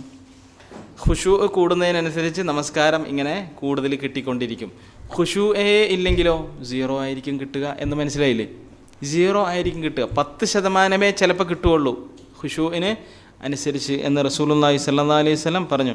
ഇബ്നു അബ്ബാസ് റളിയല്ലാഹു അൻഹു പറയാണ്, ലൈസ മിൻ സ്വലാത്തിക, നീ നമസ്കരിച്ച നമസ്കാരങ്ങളിൽ നിനക്ക് കിട്ടുക എന്ത് മാത്രമേ ഉള്ളൂ? ഇല്ലാമ അഖൽത, നീ എന്താണോ മനഃപൂർവ്വം പറഞ്ഞത്, നീ എന്താണോ ബുദ്ധി ഉപയോഗിച്ച് അവിടെ പറഞ്ഞത്, നിൻ്റെ മനസ്സുകൊണ്ട് ഹൃദയം കൊണ്ട് നീ അവിടെ പറഞ്ഞു, അത് മാത്രമേ നിനക്ക് കിട്ടൂ. ഓർമ്മയില്ലാതെ ഒന്നും മനസ്സാന്നിധ്യമില്ലാതെ എന്ത് പറഞ്ഞോ അത് നിനക്ക് കിട്ടില്ല എന്ന് ഇബ്നു അബ്ബാസ് റളിയല്ലാഹു അൻഹു പറഞ്ഞു. ഇനി ഇതിൻ്റെ പ്രത്യേകതകൾ ഇനിയുണ്ട്. റസൂലുള്ളാഹി സ്വല്ലല്ലാഹി അലൈഹി വസല്ലം പറഞ്ഞു, 5 സ്വലവാത്തിൻ, 5 വഖത്ത് നമസ്കാരങ്ങൾ, ഇഫ്തറലഹുന്ന അല്ലാഹു തആല അത് ഫർളാക്കിയിരിക്കുന്നു. മൻ അഹ്സന വുളൂഅഹുന്ന, ആരെങ്കിലും ആ 5 വഖത്ത് നമസ്കാരത്തിൻ്റെ വുളു പരിപൂർണമായി പെർഫെക്റ്റായിട്ട് ആരെങ്കിലും വുളു എടുത്തു, എന്നിട്ടോ വസ്വല്ലാഹുന്ന ലി വഖ്തിഹിന്ന, അതിൻ്റെ കറക്റ്റ് ടൈമിൽ അവ നിർവഹിച്ചു. ഇതൊക്കെ നമ്മൾ ചെയ്യുന്നുണ്ട് കേട്ടോ, ഇതൊക്കെ കറക്റ്റാണ്. വ അഥമ്മ റുക്കൂഅഹുന്ന വ ഖുശൂഅഹുന്ന, റുക്കൂഉം ഖുശൂഉം ഒക്കെ പരിപൂർണമായിരുന്നു. പരിപൂർണം എന്ന് പറഞ്ഞാൽ 100% റുക്കൂ, 100% ഖുശൂ. അങ്ങനെയാണ് നമസ്കരിച്ചത് എങ്കിൽ കാന ലഹു അലല്ലാഹി അഹ്ദുൻ, അള്ളാഹുവിന് അവൻ്റെ മേൽ ഒരു ബാധ്യതയുണ്ട്. അള്ളാഹുവിന് ബാധ്യതയുണ്ട്. അൻ യഗ്ഫിറ ലഹു, അവൻ്റെ പാപങ്ങൾ പുറത്തു കൊടുക്കാൻ, പാപങ്ങൾ പുറത്തു കൊടുക്കാൻ അള്ളാഹുവിൻ്റെ മേൽ ബാധ്യതയാണ്. വമൻ ലം യഫ്അൽ, ഇനി ഇപ്പോൾ ഈ പറഞ്ഞ കണ്ടീഷനുകളിലൊന്നും കണ്ടീഷനൊന്നും ഇല്ലാതെയാണ് നമസ്കരിച്ചത് എങ്കിൽ ഫലൈസ ലഹു അലല്ലാഹി അഹ്ദുൻ, അള്ളാഹ്ക്ക് അങ്ങനെ ബാധ്യതയൊന്നുമില്ല. ഇൻഷാ ഗഫറ, അള്ളാഹു ഉദ്ദേശിക്കുകയാണെങ്കിൽ അള്ളാഹ് പൊറുക്കും. ഇൻഷാ അഅ്ദബഹു, അള്ളാഹു ഉദ്ദേശിക്കുകയാണെങ്കിൽ ചിലപ്പോൾ ശിക്ഷിക്കുകയും ചെയ്യും. കാരണം എന്താ? ബാധ്യത ഇല്ല അവിടെ. ബാധ്യത വരണോ? ഈ പറഞ്ഞ രൂപത്തിൽ, ഈ പെർഫെക്റ്റായ രൂപത്തിൽ ഒതുടുക്കണം, കറക്റ്റ് ടൈമിൽ നമസ്കരിക്കണം.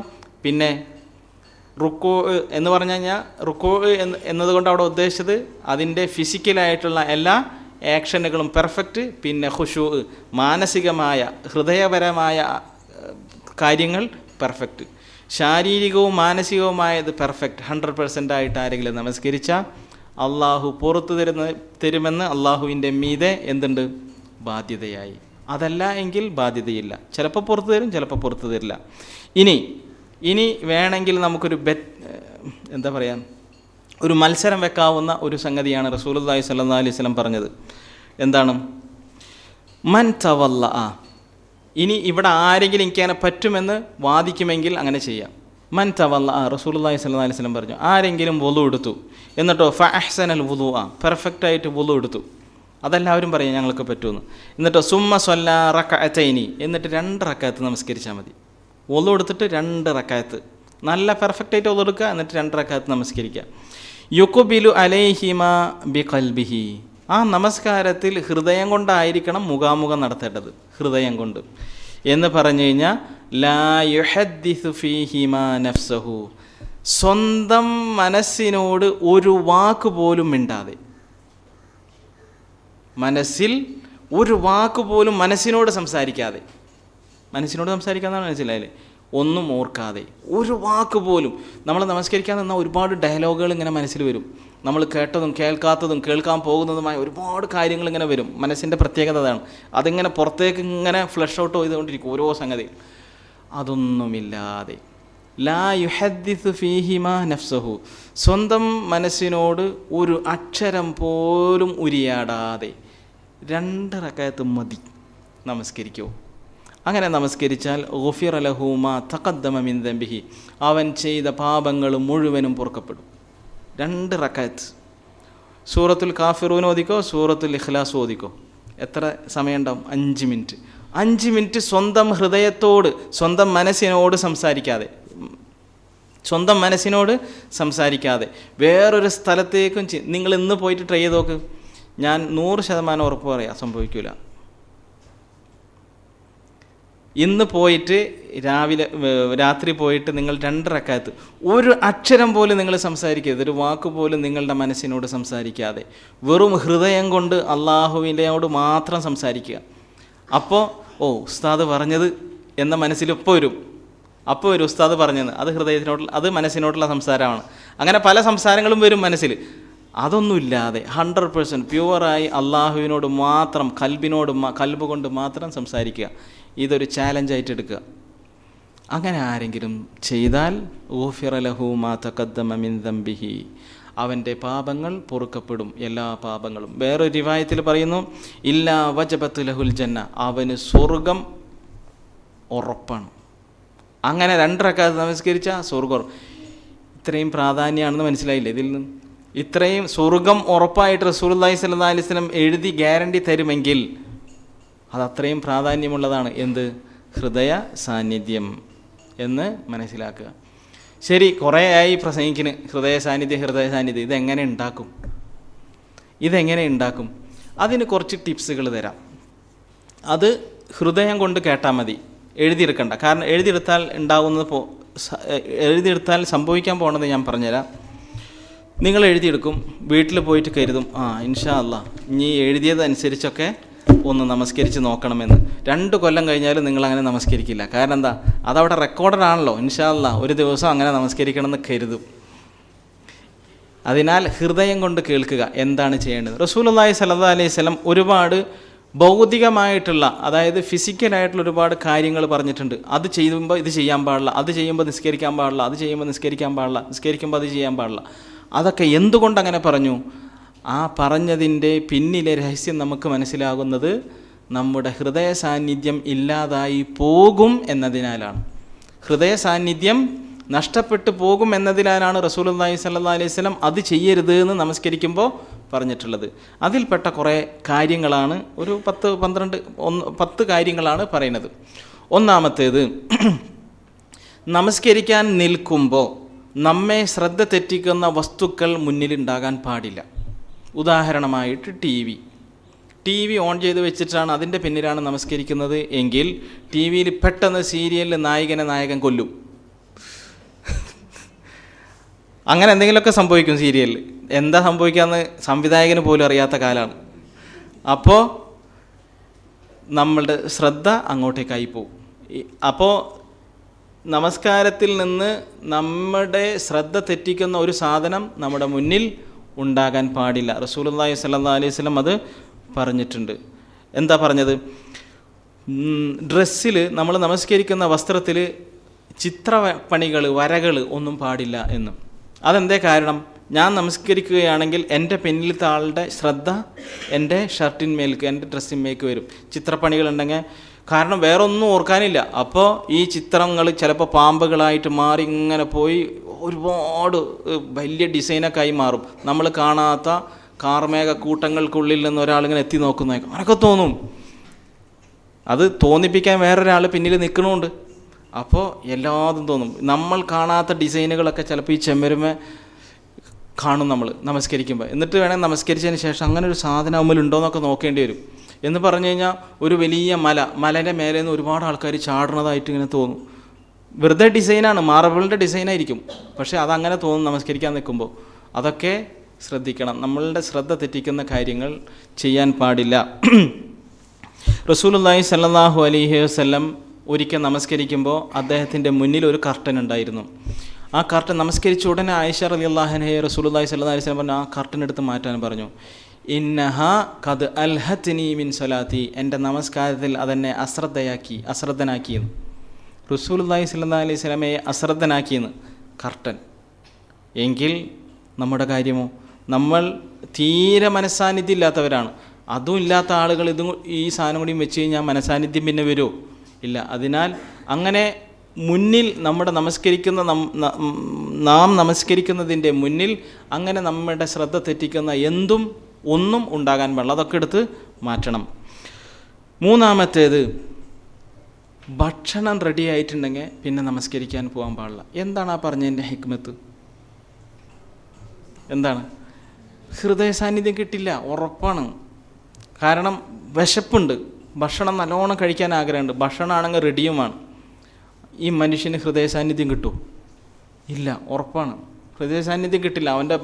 അവൻ്റെ മനസ്സ്, അവൻ്റെ ഹൃദയം ഭക്ഷണത്തിലേക്കായിരിക്കും. ഇതെങ്ങനെയെങ്കിലും തീർത്തിട്ട് 4 റക്അത്ത് എന്നുള്ളത് 2 റക്അത്തായിട്ട് കംപ്രസ് ചെയ്തിട്ട് നിസ്കരിച്ചിട്ട് എങ്ങനെയെങ്കിലും ഭക്ഷണം കഴിക്കാനേ തോന്നുള്ളൂ. അതിനാൽ നമസ്കാര സമയത്ത് ഭക്ഷണം റെഡി ആയിട്ടുണ്ടെങ്കിൽ ഭക്ഷണം കഴിക്കാൻ എന്നിട്ട് നിസ്കരിക്കാൻ പോകാം. അത് ഇഖാമത്ത് കൊടുത്താൽ പോലും അപ്പോൾ അതിൻ്റെ പ്രാധാന്യമാണ് ഇത്. നിങ്ങൾ ഭക്ഷണം കഴിക്കാൻ തുടങ്ങി, റസൂലുള്ളാഹി സ്വല്ലല്ലാഹു അലൈഹി വസല്ലം പറയാണ്, നിങ്ങൾ ഭക്ഷണം കഴിക്കാൻ തുടങ്ങി, അപ്പോഴാണ് ഇഖാമത്ത് കേട്ടത് എങ്കിൽ അവൻ എഴുന്നേറ്റ് പോകരുത്, അവൻ്റെ ആവശ്യം ഇതിൽ നിന്ന് നിർവഹിച്ചിട്ടല്ലാതെ. ഏതിൽ നിന്ന്? ഭക്ഷണത്തിൽ നിന്ന്. അതുകൊണ്ട് ഇപ്പോൾ പോകും, ഇമാമാണെങ്കിൽ ഭയങ്കര സ്പീഡിലാണ്, അതുകൊണ്ട് പെട്ടെന്ന് പോട്ടെ എന്നൊക്കെ പറഞ്ഞിട്ട് അങ്ങനെ എഴുന്നേറ്റ് പോണ്ട. ഇതിലുള്ളത് വയറ് നിറക്കുകയല്ല, അവനവൻ്റെ ആവശ്യം കഴിയുന്നത് വരെ അവനക്ക് എന്തുണ്ടാകാൻ പാടില്ല? ഷഹ്വത്ത് ഉണ്ടാവാൻ പാടില്ല. ഭക്ഷണത്തിനോടൊരു ആർത്തി അല്ലെങ്കിൽ ആഗ്രഹം മനസ്സിൽ വെച്ചിട്ട് പോകാൻ പാടില്ല. അത് കഴിച്ചിട്ടേ എഴുന്നേറ്റ് പോകാൻ പാടുള്ളൂ. ലാ സ്വലാത്ത ബി ഹളറത്തി ത്വാം, ഭക്ഷണം ഹാജരായ പിന്നെ നമസ്കാരം ഇല്ല. അതുകൊണ്ട് അർത്ഥമാക്കണത് മനസ്സിലായില്ലേ? എന്താണ്? നമ്മുടെ ഹൃദയം അവിടെ സന്നിഹിതനാകണം എന്നുള്ളത് തന്നെയാണ്. അതേപോലെ 4-മത്തേത്, നമസ്കരിക്കാൻ പോകുന്ന സമയത്ത് മലമൂത്ര വിസർജന ശങ്കയുണ്ട് എന്ന് കരുതാം, പാടില്ല പോകാൻ, നമസ്കരിക്കാൻ പോകാൻ പാടില്ല. മലമൂത്ര വിസർജന ശങ്ക, ഒന്നിനോ രണ്ടിനോ പോകണമെന്ന് തോന്നുന്നുവെങ്കിൽ പോയി നമസ്കരിക്കരുത്. ആദ്യം ആ കാര്യം നടത്തണം, എന്നിട്ടേ എന്ത് ചെയ്യാൻ പാടുകയുള്ളൂ, നമസ്കരിക്കാൻ പോവാൻ പാടുള്ളൂ. നഹാ റസൂലുള്ളാഹി സ്വല്ലല്ലാഹു അലൈഹി വസല്ലം അൻ യുസല്ലി ഹുവ ഹാക്കിനുൻ ഔ ഹാക്കിബുൻ. ഹാക്കിനോ ഹാക്കിബോ ആയിക്കൊണ്ട് നമസ്കരിക്കുന്ന റസൂലുള്ളാഹി സ്വല്ലല്ലാഹു അലൈഹി വസല്ലം വിലക്കിയിരിക്കുന്നു.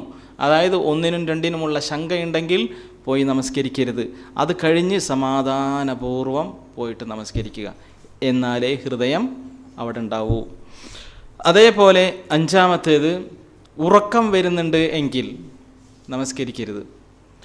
ഇദാ നഅസ അഹദുകും ഫി സ്വലാത്തി, നമസ്കരിക്കുന്ന സമയത്ത് ആർക്കെങ്കിലും ഉറക്കം വരുന്നുണ്ടെങ്കിൽ ഫൽയനം, പോയി ഉറങ്ങുക. ഹത്താ യഅലമ മാ യഖൂലു, പറയുന്നത് എന്താണെന്ന് തിരിയുന്നത് വരെ. അപ്പോൾ പറയുന്നത് തിരിയണമെങ്കിൽ എന്ത് വേണം, ഹൃദയം വേണമല്ലോ. അതുവരെ പോയി കിടന്നുറങ്ങണമെന്ന് റസൂലുള്ളാഹി സ്വല്ലല്ലാഹു അലൈഹി വസല്ലം പറഞ്ഞു. അതിലും അർത്ഥമാക്കുന്നത് എന്താണ്, ഹൃദയ സാന്നിധ്യം വേണം എന്ന് തന്നെയാണ്.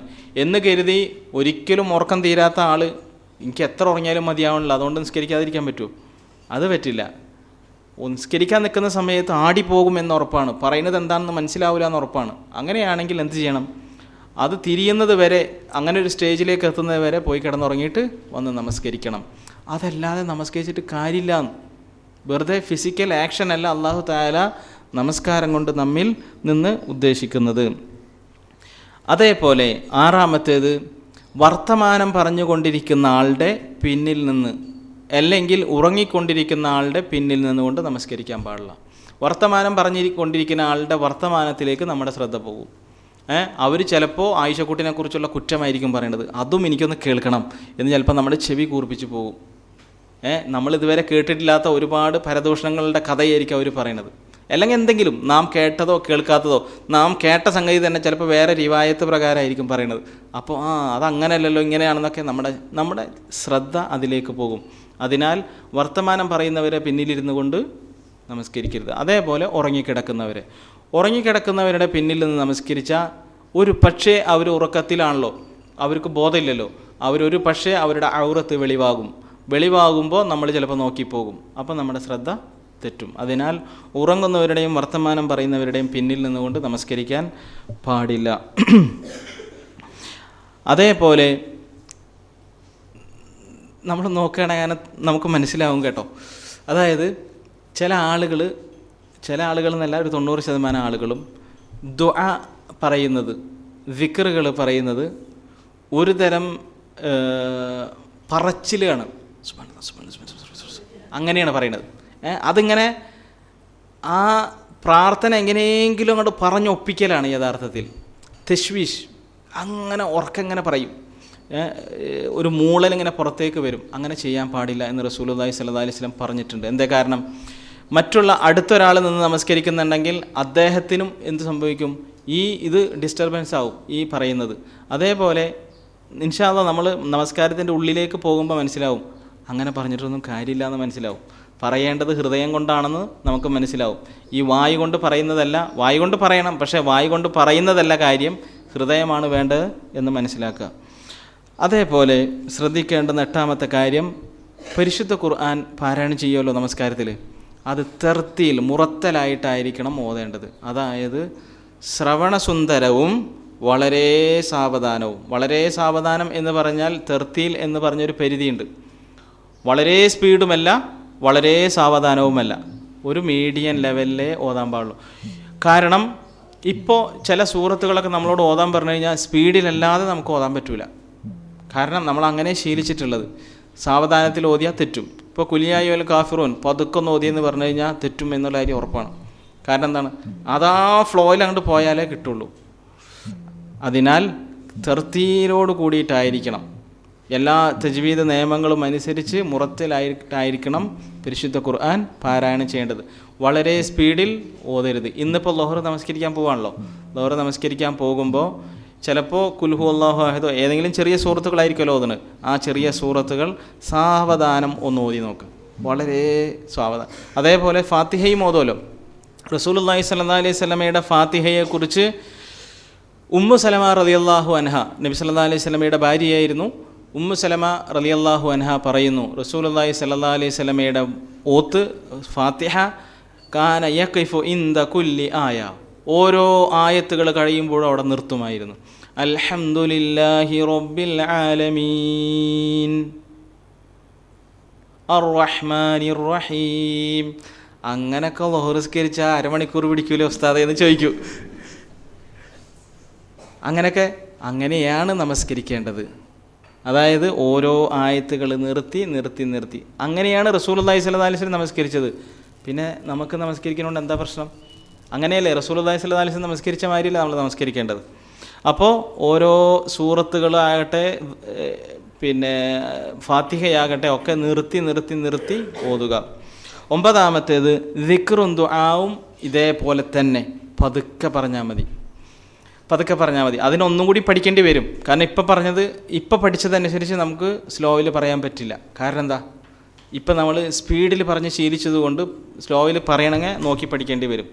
അപ്പോൾ ഇപ്പോൾ അത്തഹിയാത്തുൽ മുബാറക സ്വലവാത്ത് തയ്യിബാത്തുല്ലാഹി അസ്സലാമു അലൈക അയ്യുഹൻ നബി അങ്ങനെയാണ് പറഞ്ഞിട്ടുള്ളത്. അത്തഹിയാത്തുൽ മുബാറകാത്ത് സ്വലവാത്തു തയ്യിബാത്തു ലില്ലാ എന്നൊക്കെ പറയുമ്പോൾ ഹൃദയത്തിൽ നിന്നൊരു ശ്വാസം അങ്ങോട്ട് പോകണം.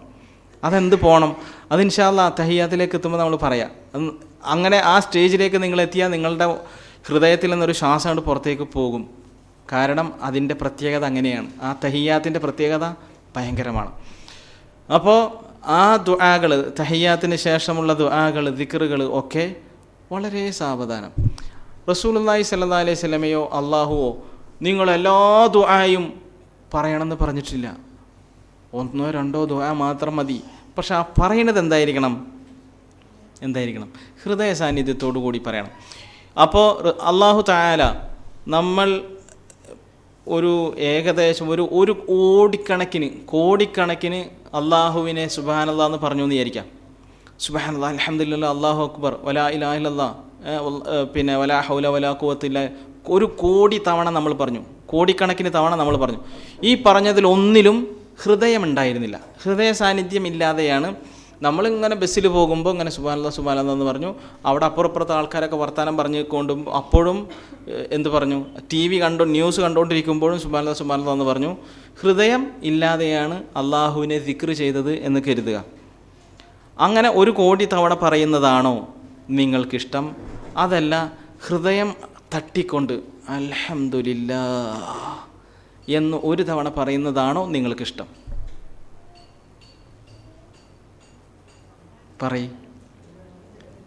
നിങ്ങളുടെ ഇഷ്ടമാണ് ചോദിക്കുന്നത്. എന്നെ ബോധ്യപ്പെടുത്താൻ വേണ്ടി നിങ്ങൾ പറയണ്ട. 1 കോടി തവണ പറയണം, 1 കോടി തവണ എനിക്ക് അൽഹംദുലില്ലാഹ് സുബ്ഹാനല്ലാഹ് എന്ന് പറയണം എന്നാണോ നിങ്ങൾ കരുതുന്നത്? ഹൃദയമില്ലാതെ കേട്ടോ, ഹൃദയ സാന്നിധ്യമില്ലാതെ. അതോ 1 തവണയെങ്കിലും സുബ്ഹാനല്ലാഹ്, ആ 1 തവണ ഹൃദയം കീറി മുറിച്ച് പുറത്തേക്ക് വരുന്നതായിരിക്കണം അല്ലേ? എങ്കിൽ അല്ലാഹു തആല അതല്ലേ ഇഷ്ടപ്പെടുന്നുള്ളൂ നമ്മളിൽ നിന്ന്. അതിനാൽ കോടിക്കണക്കിന് അമലുകൾ വേണ്ട, 1-2 എണ്ണം മതി. പക്ഷെ ആ ചെയ്യുന്ന അമലുകൾ എന്താകണം? പരിപൂർണമായി ഹൃദയം നിറഞ്ഞത് ആയിരിക്കണം. അപ്പോൾ ദിക്റുകളും ദുആകളും എണ്ണം കൂട്ടാതെ എന്ത് കൂട്ടുക? സാവധാനം പറയുക, സാവധാനത്തിൽ പറയുക. 10-ാമത്തേത്, നമ്മൾ ദിക്റും ദുആകളും പറയുമ്പോൾ, നമസ്കാരത്തിൽ ദിക്റും ദുആയും പറയുമ്പോൾ അത് മാത്രമായിരിക്കണം നമ്മുടെ ശ്രദ്ധ. അതിൽ മാത്രം ശ്രദ്ധ കേന്ദ്രീകരിക്കുക, ആ പറയുന്നത് മാത്രം. ഇപ്പോൾ അത്തഹിയാത്ത് മുബാറകാത്ത് സ്വലവാത്ത് തയ്യിബാത്ത് അതിലേക്ക് മാത്രം ശ്രദ്ധ കേന്ദ്രീകരിച്ച് നോക്ക്. മനസ്സ് ക്രമേണ, 1 ദിവസം കൊണ്ടല്ല കേട്ടോ, ക്രമേണ എന്താകും? നമ്മുടെ നിയന്ത്രണത്തിൽ വരും. ക്രമേണ നമ്മുടെ നിയന്ത്രണത്തിൽ. കാരണം എന്താ? നമ്മൾ പർപ്പസ്ലി ഓരോന്നും മനസ്സിനെ നിയന്ത്രിക്കാൻ പഠിക്കുകയാണ്. മനസ്സിനെ അങ്ങനെയാണ് നിയന്ത്രിക്കേണ്ടത്. ഒരു സ്വിച്ച് ഇട്ടതുകൊണ്ട് മനസ്സ് നിയന്ത്രണത്തിനകത്താകൂല. എന്ത് വേണം? ഒരുപാട് പരിശ്രമങ്ങൾ വേണം. നമുക്കറിയാവുന്നതാണ്, നീന്തൽ പഠിക്കാൻ ഒരാൾക്കും എഴുതിയത് കൊണ്ടോ വായിച്ചത് കൊണ്ടോ പഠിക്കില്ല. സൈക്കിൾ ചവിട്ടാൻ പഠിക്കുക എഴുതിയത് കൊണ്ടോ വായിച്ചത് കൊണ്ടോ പഠിക്കില്ല. തിയറി വായിച്ചുകൊണ്ട് പറ്റില്ല, സൈക്കിൾ ചവിട്ടി തന്നെ പഠിക്കണം. അപ്പോൾ വീഴും അല്ലേ? 1 ദിവസം കൊണ്ട് സൈക്കിൾ ചവിട്ടി പഠിച്ച ആരെങ്കിലും ഉണ്ടോ? ഇല്ല. 1 നേരം കൊണ്ട് നേരെ കയറി ഇരുന്ന് സൈക്കിളാണ്ട് ചവിട്ടിപ്പോയ ആൾക്കാരുണ്ടോ? ഇല്ല. വീഴും, തെറ്റും. അതിനാൽ പരിശ്രമത്തിലൂടെ മാത്രമേ ഹൃദയ സാന്നിധ്യം നമുക്കെടുക്കാൻ കഴിയുകയുള്ളൂ. അത് ശ്രദ്ധിക്കുക. 11ാമത്തെ കാര്യം, ഹൃദയത്തിലേക്ക് മാത്രമേ ശ്രദ്ധിക്കാൻ പറ്റൂ. അത് ഈ പറഞ്ഞ ഒരു എക്സസൈസാണ്. അതായത് ഹൃദയത്തിലേക്ക് മാത്രം നമ്മൾ നോക്കുക, വേറെ ചിന്തകളൊന്നും വരാതെ.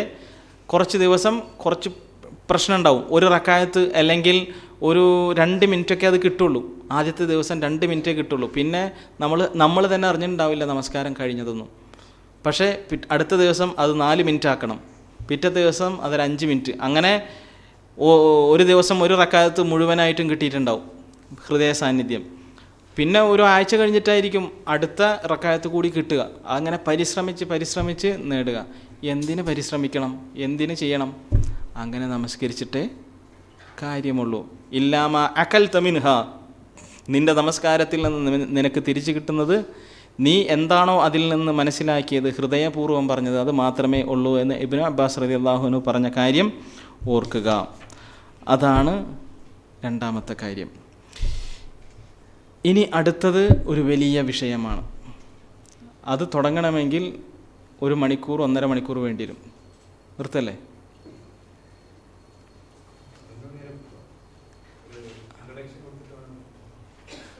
ഇൻട്രഡക്ഷൻ കൊടുക്കാം ഇൻഷാ അല്ലാഹ്.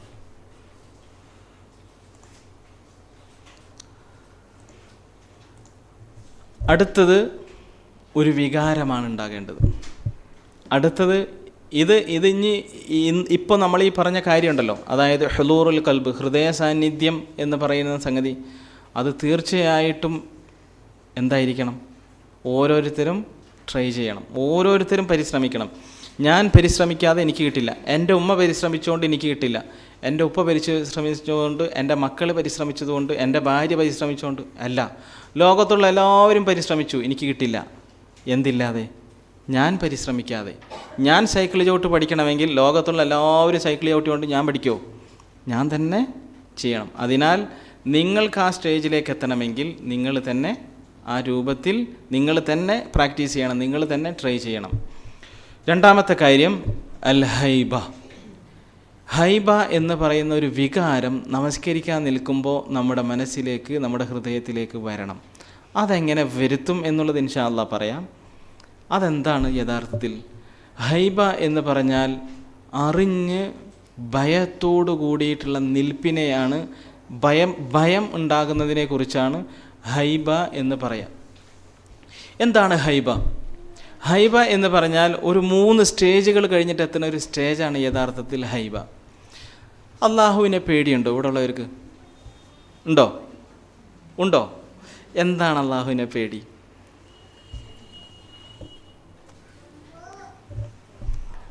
അള്ളാഹുവിനെ എന്താണ് നിങ്ങൾക്ക് പേടി? പറയും. എനിക്കും പേടിയുണ്ടായിരുന്നു.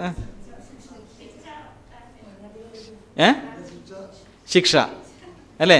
അള്ളാഹ് ശിക്ഷിക്കുമെന്ന പേടിയാണ് യഥാർത്ഥത്തിൽ നമുക്ക് അള്ളാഹുവിനോടുള്ളത്. ഒരാൾ നമ്മെ ഉപദ്രവിക്കുമെന്ന് നമ്മൾ കരുതിയാൽ നാം അയാളുമായിട്ട് അടുക്കുമോ അകലുമോ? അകലല്ലുള്ളൂ. സത്യത്തിൽ അതാണ് സംഭവിച്ചിട്ടുള്ളത്. നമ്മൾ അള്ളാഹുവുമായിട്ട് അടുത്തിട്ടില്ല, കാരണം നമുക്ക് അള്ളാഹുവിനെ പേടിയാണ്. തമാശയായിട്ട് പറയാറുണ്ട്, പള്ളിയിലേക്ക് പോകാത്ത ഒരാളോട് ചോദിച്ചു, എന്തേ പള്ളിക്ക് വരാത്ത? ഞാൻ പള്ളിക്ക് വരില്ല, എനിക്ക് അള്ളാഹിനെ പേടിയാണ്. തമാശയാണ്, സത്യത്തിൽ അത് കാര്യമാണ്, യാഥാർത്ഥ്യമാണ്. നമ്മുടെ ഹൃദയത്തിൽ നിന്ന് ഹൃദയത്തിൽ അള്ളാഹുവിന് സ്ഥാനമില്ല. അള്ളാഹുവിനെ നമ്മൾ പേടിക്കുന്നത് അസ്ഥാനത്താണ്, യഥാർത്ഥ പേടിയല്ല. അള്ളാഹ് എന്നെ പിടിച്ച് ശിക്ഷിക്കുമെന്ന പേടിയാണ് യഥാർത്ഥത്തിൽ നമ്മൾ പേടിക്കുന്നത്. അതല്ല അള്ളാഹുവിനെ പേടിക്കേണ്ട പേടി. തെറ്റിപ്പോയി.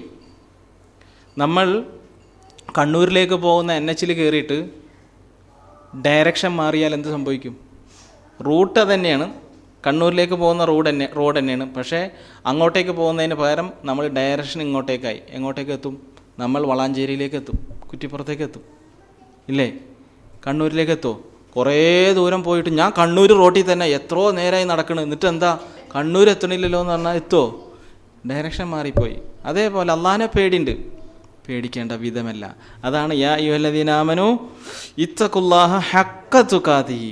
എങ്ങനെയാണോ അള്ളാഹുവിനെ പേടിക്കേണ്ടത് അങ്ങനെ പേടിക്കണം. അള്ളാഹുവിനെ പേടിക്കേണ്ടത് അള്ളാഹുവിൽ നിന്ന് ഓടാനല്ല, അള്ളാഹുവിലേക്ക് ഓടാൻ വേണ്ടിയിട്ടാണ്. ഫഫിറു ഇലല്ലാ, നിങ്ങൾ അള്ളാഹുവിലേക്ക് ഓടുവിൻ. എങ്ങനെയാണ് നമുക്ക് പേടിയുള്ള ഒരാളിലേക്ക് നമ്മളെങ്ങനെയാണ് ആ ആളെ പേടിക്കുമ്പോൾ ആ ആളിലേക്ക് എങ്ങനെ നമുക്ക് ഓടാൻ പറ്റുക? ഇല്ല. പാമ്പിനെ പേടിയുണ്ട്, പട്ടിയെ പേടിയുണ്ട്, നരകത്തെ പേടിയുണ്ട്, അങ്ങനെ പേടിയുള്ള പലതുണ്ടല്ലോ. ആ പേടിയുള്ളതിലേക്കൊക്കെയാണോ നമ്മൾ ഓടാറ്, അതോ അതിൽ നിന്നാണോ ഓടാറ്? പിന്നെ എങ്ങനെ അള്ളാഹുവിൻ്റെ കാര്യത്തിൽ മാത്രം അള്ളാഹുവിലേക്ക് ഓടാൻ പറയുന്നു? അത് നമ്മൾ അള്ളാഹുവിനെ പേടിക്കേണ്ടുന്ന വിധം തെറ്റിപ്പോയി. അള്ളാഹുവിനെ പേടിക്കുന്നുണ്ട്, അള്ളാഹുവിനെ പേടിക്കേണ്ടുന്ന വിധം തെറ്റിപ്പോയി. അപ്പോൾ അള്ളാഹുവിനെ പേടിക്കണം. എങ്ങനെ പേടിക്കണം? അള്ളാഹുവിനെ പേടിക്കേണ്ടത് ഇൻഷാ അല്ലാഹ് ആ വിഷയം ഇതിന് ശേഷമുള്ള വിഷയത്തിലാണ് വരുന്നതെങ്കിലും ഇവിടെ വെച്ച് പറയുകയാണ്. അള്ളാഹുവിന് എന്നെ വേണ്ടാതെ ആകുമോ എന്നാണ് പേടിക്കേണ്ടത്. അള്ളാഹു എന്നെ കൈവിടുമോ എന്നാണ് പേടിക്കേണ്ടത്. അള്ളാഹു എന്നെ പരിഗണിക്കാതെ വിടുമോ എന്നാണ് പേടിക്കേണ്ടത്. അപ്പോഴേ നമ്മൾ എന്ത് ചെയ്യൂ?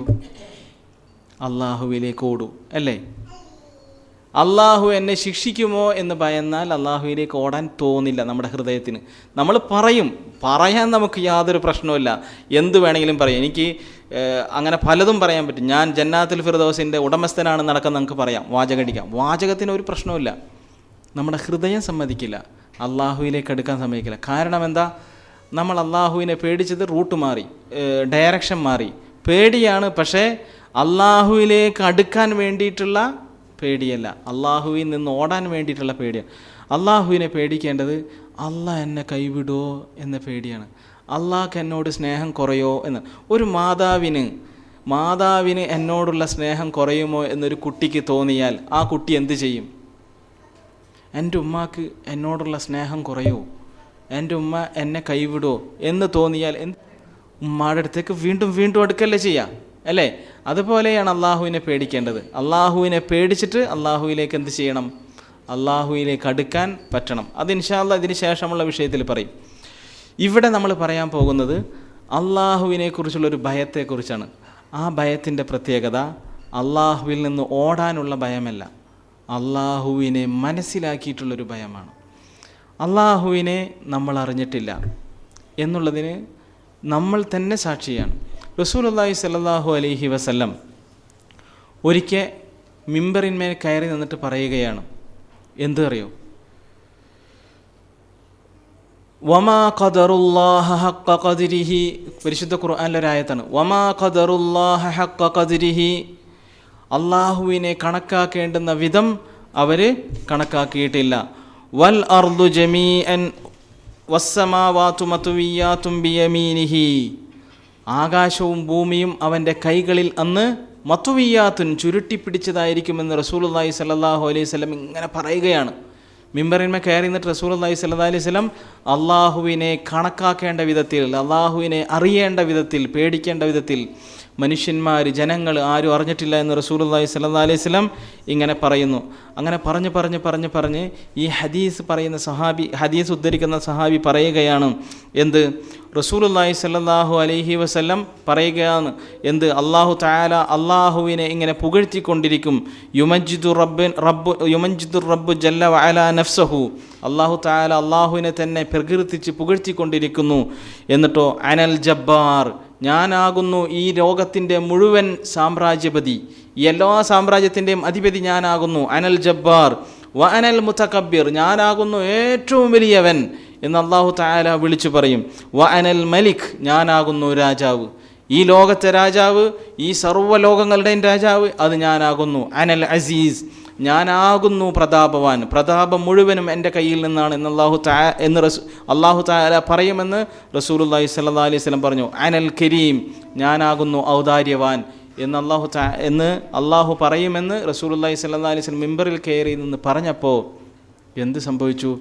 ഫറജഫ ബിറസൂലില്ലാഹി സ്വല്ലല്ലാഹു അലൈഹി വസല്ലം അൽ മിമ്പർ കുലുങ്ങാൻ തുടങ്ങി പേടിച്ചിട്ട്. മിമ്പർ ജീവനുണ്ടോ?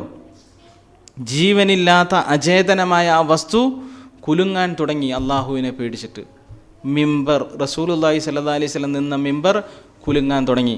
എന്നിട്ട് സ്വഹാബി പറയുന്നു ഹത്താ കുൽന, ഞങ്ങൾ പറയുമാറ് ലയഖിറന്ന ബിഹി, അത് റസൂലുള്ളാഹി സ്വല്ലല്ലാഹി അലൈഹി വസല്ലമയെ തട്ടി നിലത്തേക്കിടും. അത്ര രൂപത്തിൽ, ശക്തമായ രൂപത്തിൽ മിമ്പർ കുലുങ്ങാൻ തുടങ്ങി. എന്തേ കാരണം? വമാ ഖദറുല്ലാഹ ഹഖ്ക ഖദ്രിഹി എന്ന് റസൂലുള്ളാഹി സ്വല്ലല്ലാഹി അലൈഹി വസല്ലം പറഞ്ഞപ്പോൾ ആ മിമ്പർ പോലും എന്ത് സംഭവിച്ചു? അള്ളാഹുവിനെ കുറിച്ച് മനസ്സിലാക്കിയിട്ട് അത് പേടിക്കാൻ തുടങ്ങി. അപ്പോൾ അള്ളാഹുവിനെ നാം അറിഞ്ഞിട്ടായിരിക്കാം പേടിക്കേണ്ടത്. അള്ളാഹുവിനെ അറിയാതെ നാം പേടിക്കുന്നു. അറിയാതെ പേടിക്കരുത്. നമ്മൾ നേരത്തെ പറഞ്ഞല്ലോ, അള്ളാഹു ശിക്ഷിക്കുമെന്നാണ് പേടി എന്ന് പറഞ്ഞില്ലേ. അള്ളാഹുവിനെ നമ്മൾ ഒരുപാട് നാമങ്ങളില്ലേ, ഒരുപാട് നാമങ്ങൾ 99 ഉണ്ട്, അതല്ലാതെ ഉണ്ട്, ഒരുപാട് നാമങ്ങളുണ്ട്. ആ നാമങ്ങളിൽ ഏത് നാമമാണ് ശിക്ഷിക്കുന്നവൻ എന്നുള്ളത്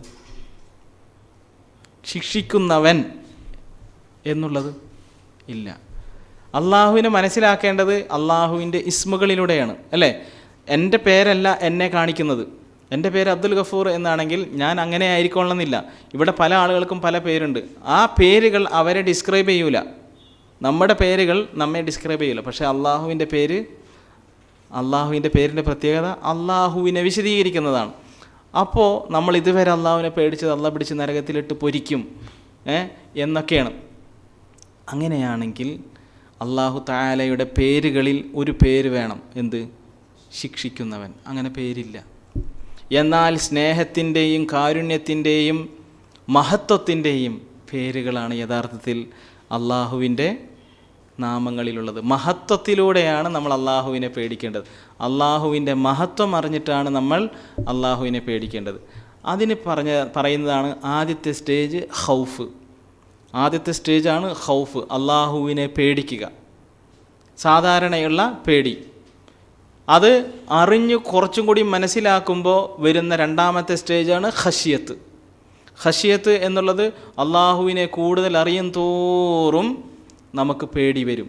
അതെന്തേ കാരണം? അള്ളാഹുവിൻ്റെ മഹത്വം അറിഞ്ഞിട്ട്. ആ മഹത്വം ഇൻഷാ അല്ലാഹ് നമ്മൾ അതിൻ്റെ ഒരു ചെറിയ ഒരു അംശം നമ്മളിവിടെ കാണിക്കും. അപ്പം നമുക്ക് മനസ്സിലാവും അള്ളാഹുവിൻ്റെ മഹത്വം എത്രയുണ്ട് എന്ന്. ആ മഹത്വം അറിഞ്ഞ് മനസ്സിലാക്കിയിട്ട് എത്തുന്ന അടുത്ത സ്റ്റേജാണ് ഹൈബത്ത്. ആ ഹൈബത്ത് എന്ന് പറഞ്ഞാൽ അള്ളാഹ് എന്ന വാക്ക് കേൾക്കുമ്പോഴേക്കും നമ്മുടെ ഹൃദയത്തിൽ നിന്ന് പൊട്ടിങ്ങോട്ട് വരും. എന്ത്? ഹൈബത്ത് എന്ന വികാരം. ആ ഹൈബത്തുള്ള മനുഷ്യൻ നമസ്കരിക്കാൻ നിന്നാൽ അവന് വേറൊരു കാര്യം ശ്രദ്ധിക്കാൻ കഴിയില്ല, ഉറപ്പായിട്ടും. ആ വികാരം നമുക്കില്ല. ആ വികാരമില്ലാത്തതിൻ്റെ കാര്യം നമ്മൾ അള്ളാഹുവിനെ കുറിച്ച് മനസ്സിലാക്കിയിട്ടില്ല, പഠിച്ചിട്ടില്ല എന്നുള്ളതാണ്. ഇൻഷാ അല്ലാഹ് ഹൈബത്തിനെ കുറിച്ച് പരിപൂർണമായിട്ടും നാളെ വിശദീകരിക്കുന്നതാണ്. സുബ്ഹാനക അല്ലാഹുമ്മ വബിഹംദിക അശ്ഹദു അല്ലാ ഇലാഹ ഇല്ലാ അൻത അസ്തഗ്ഫിറുക വഅതൂബു ഇലൈക്.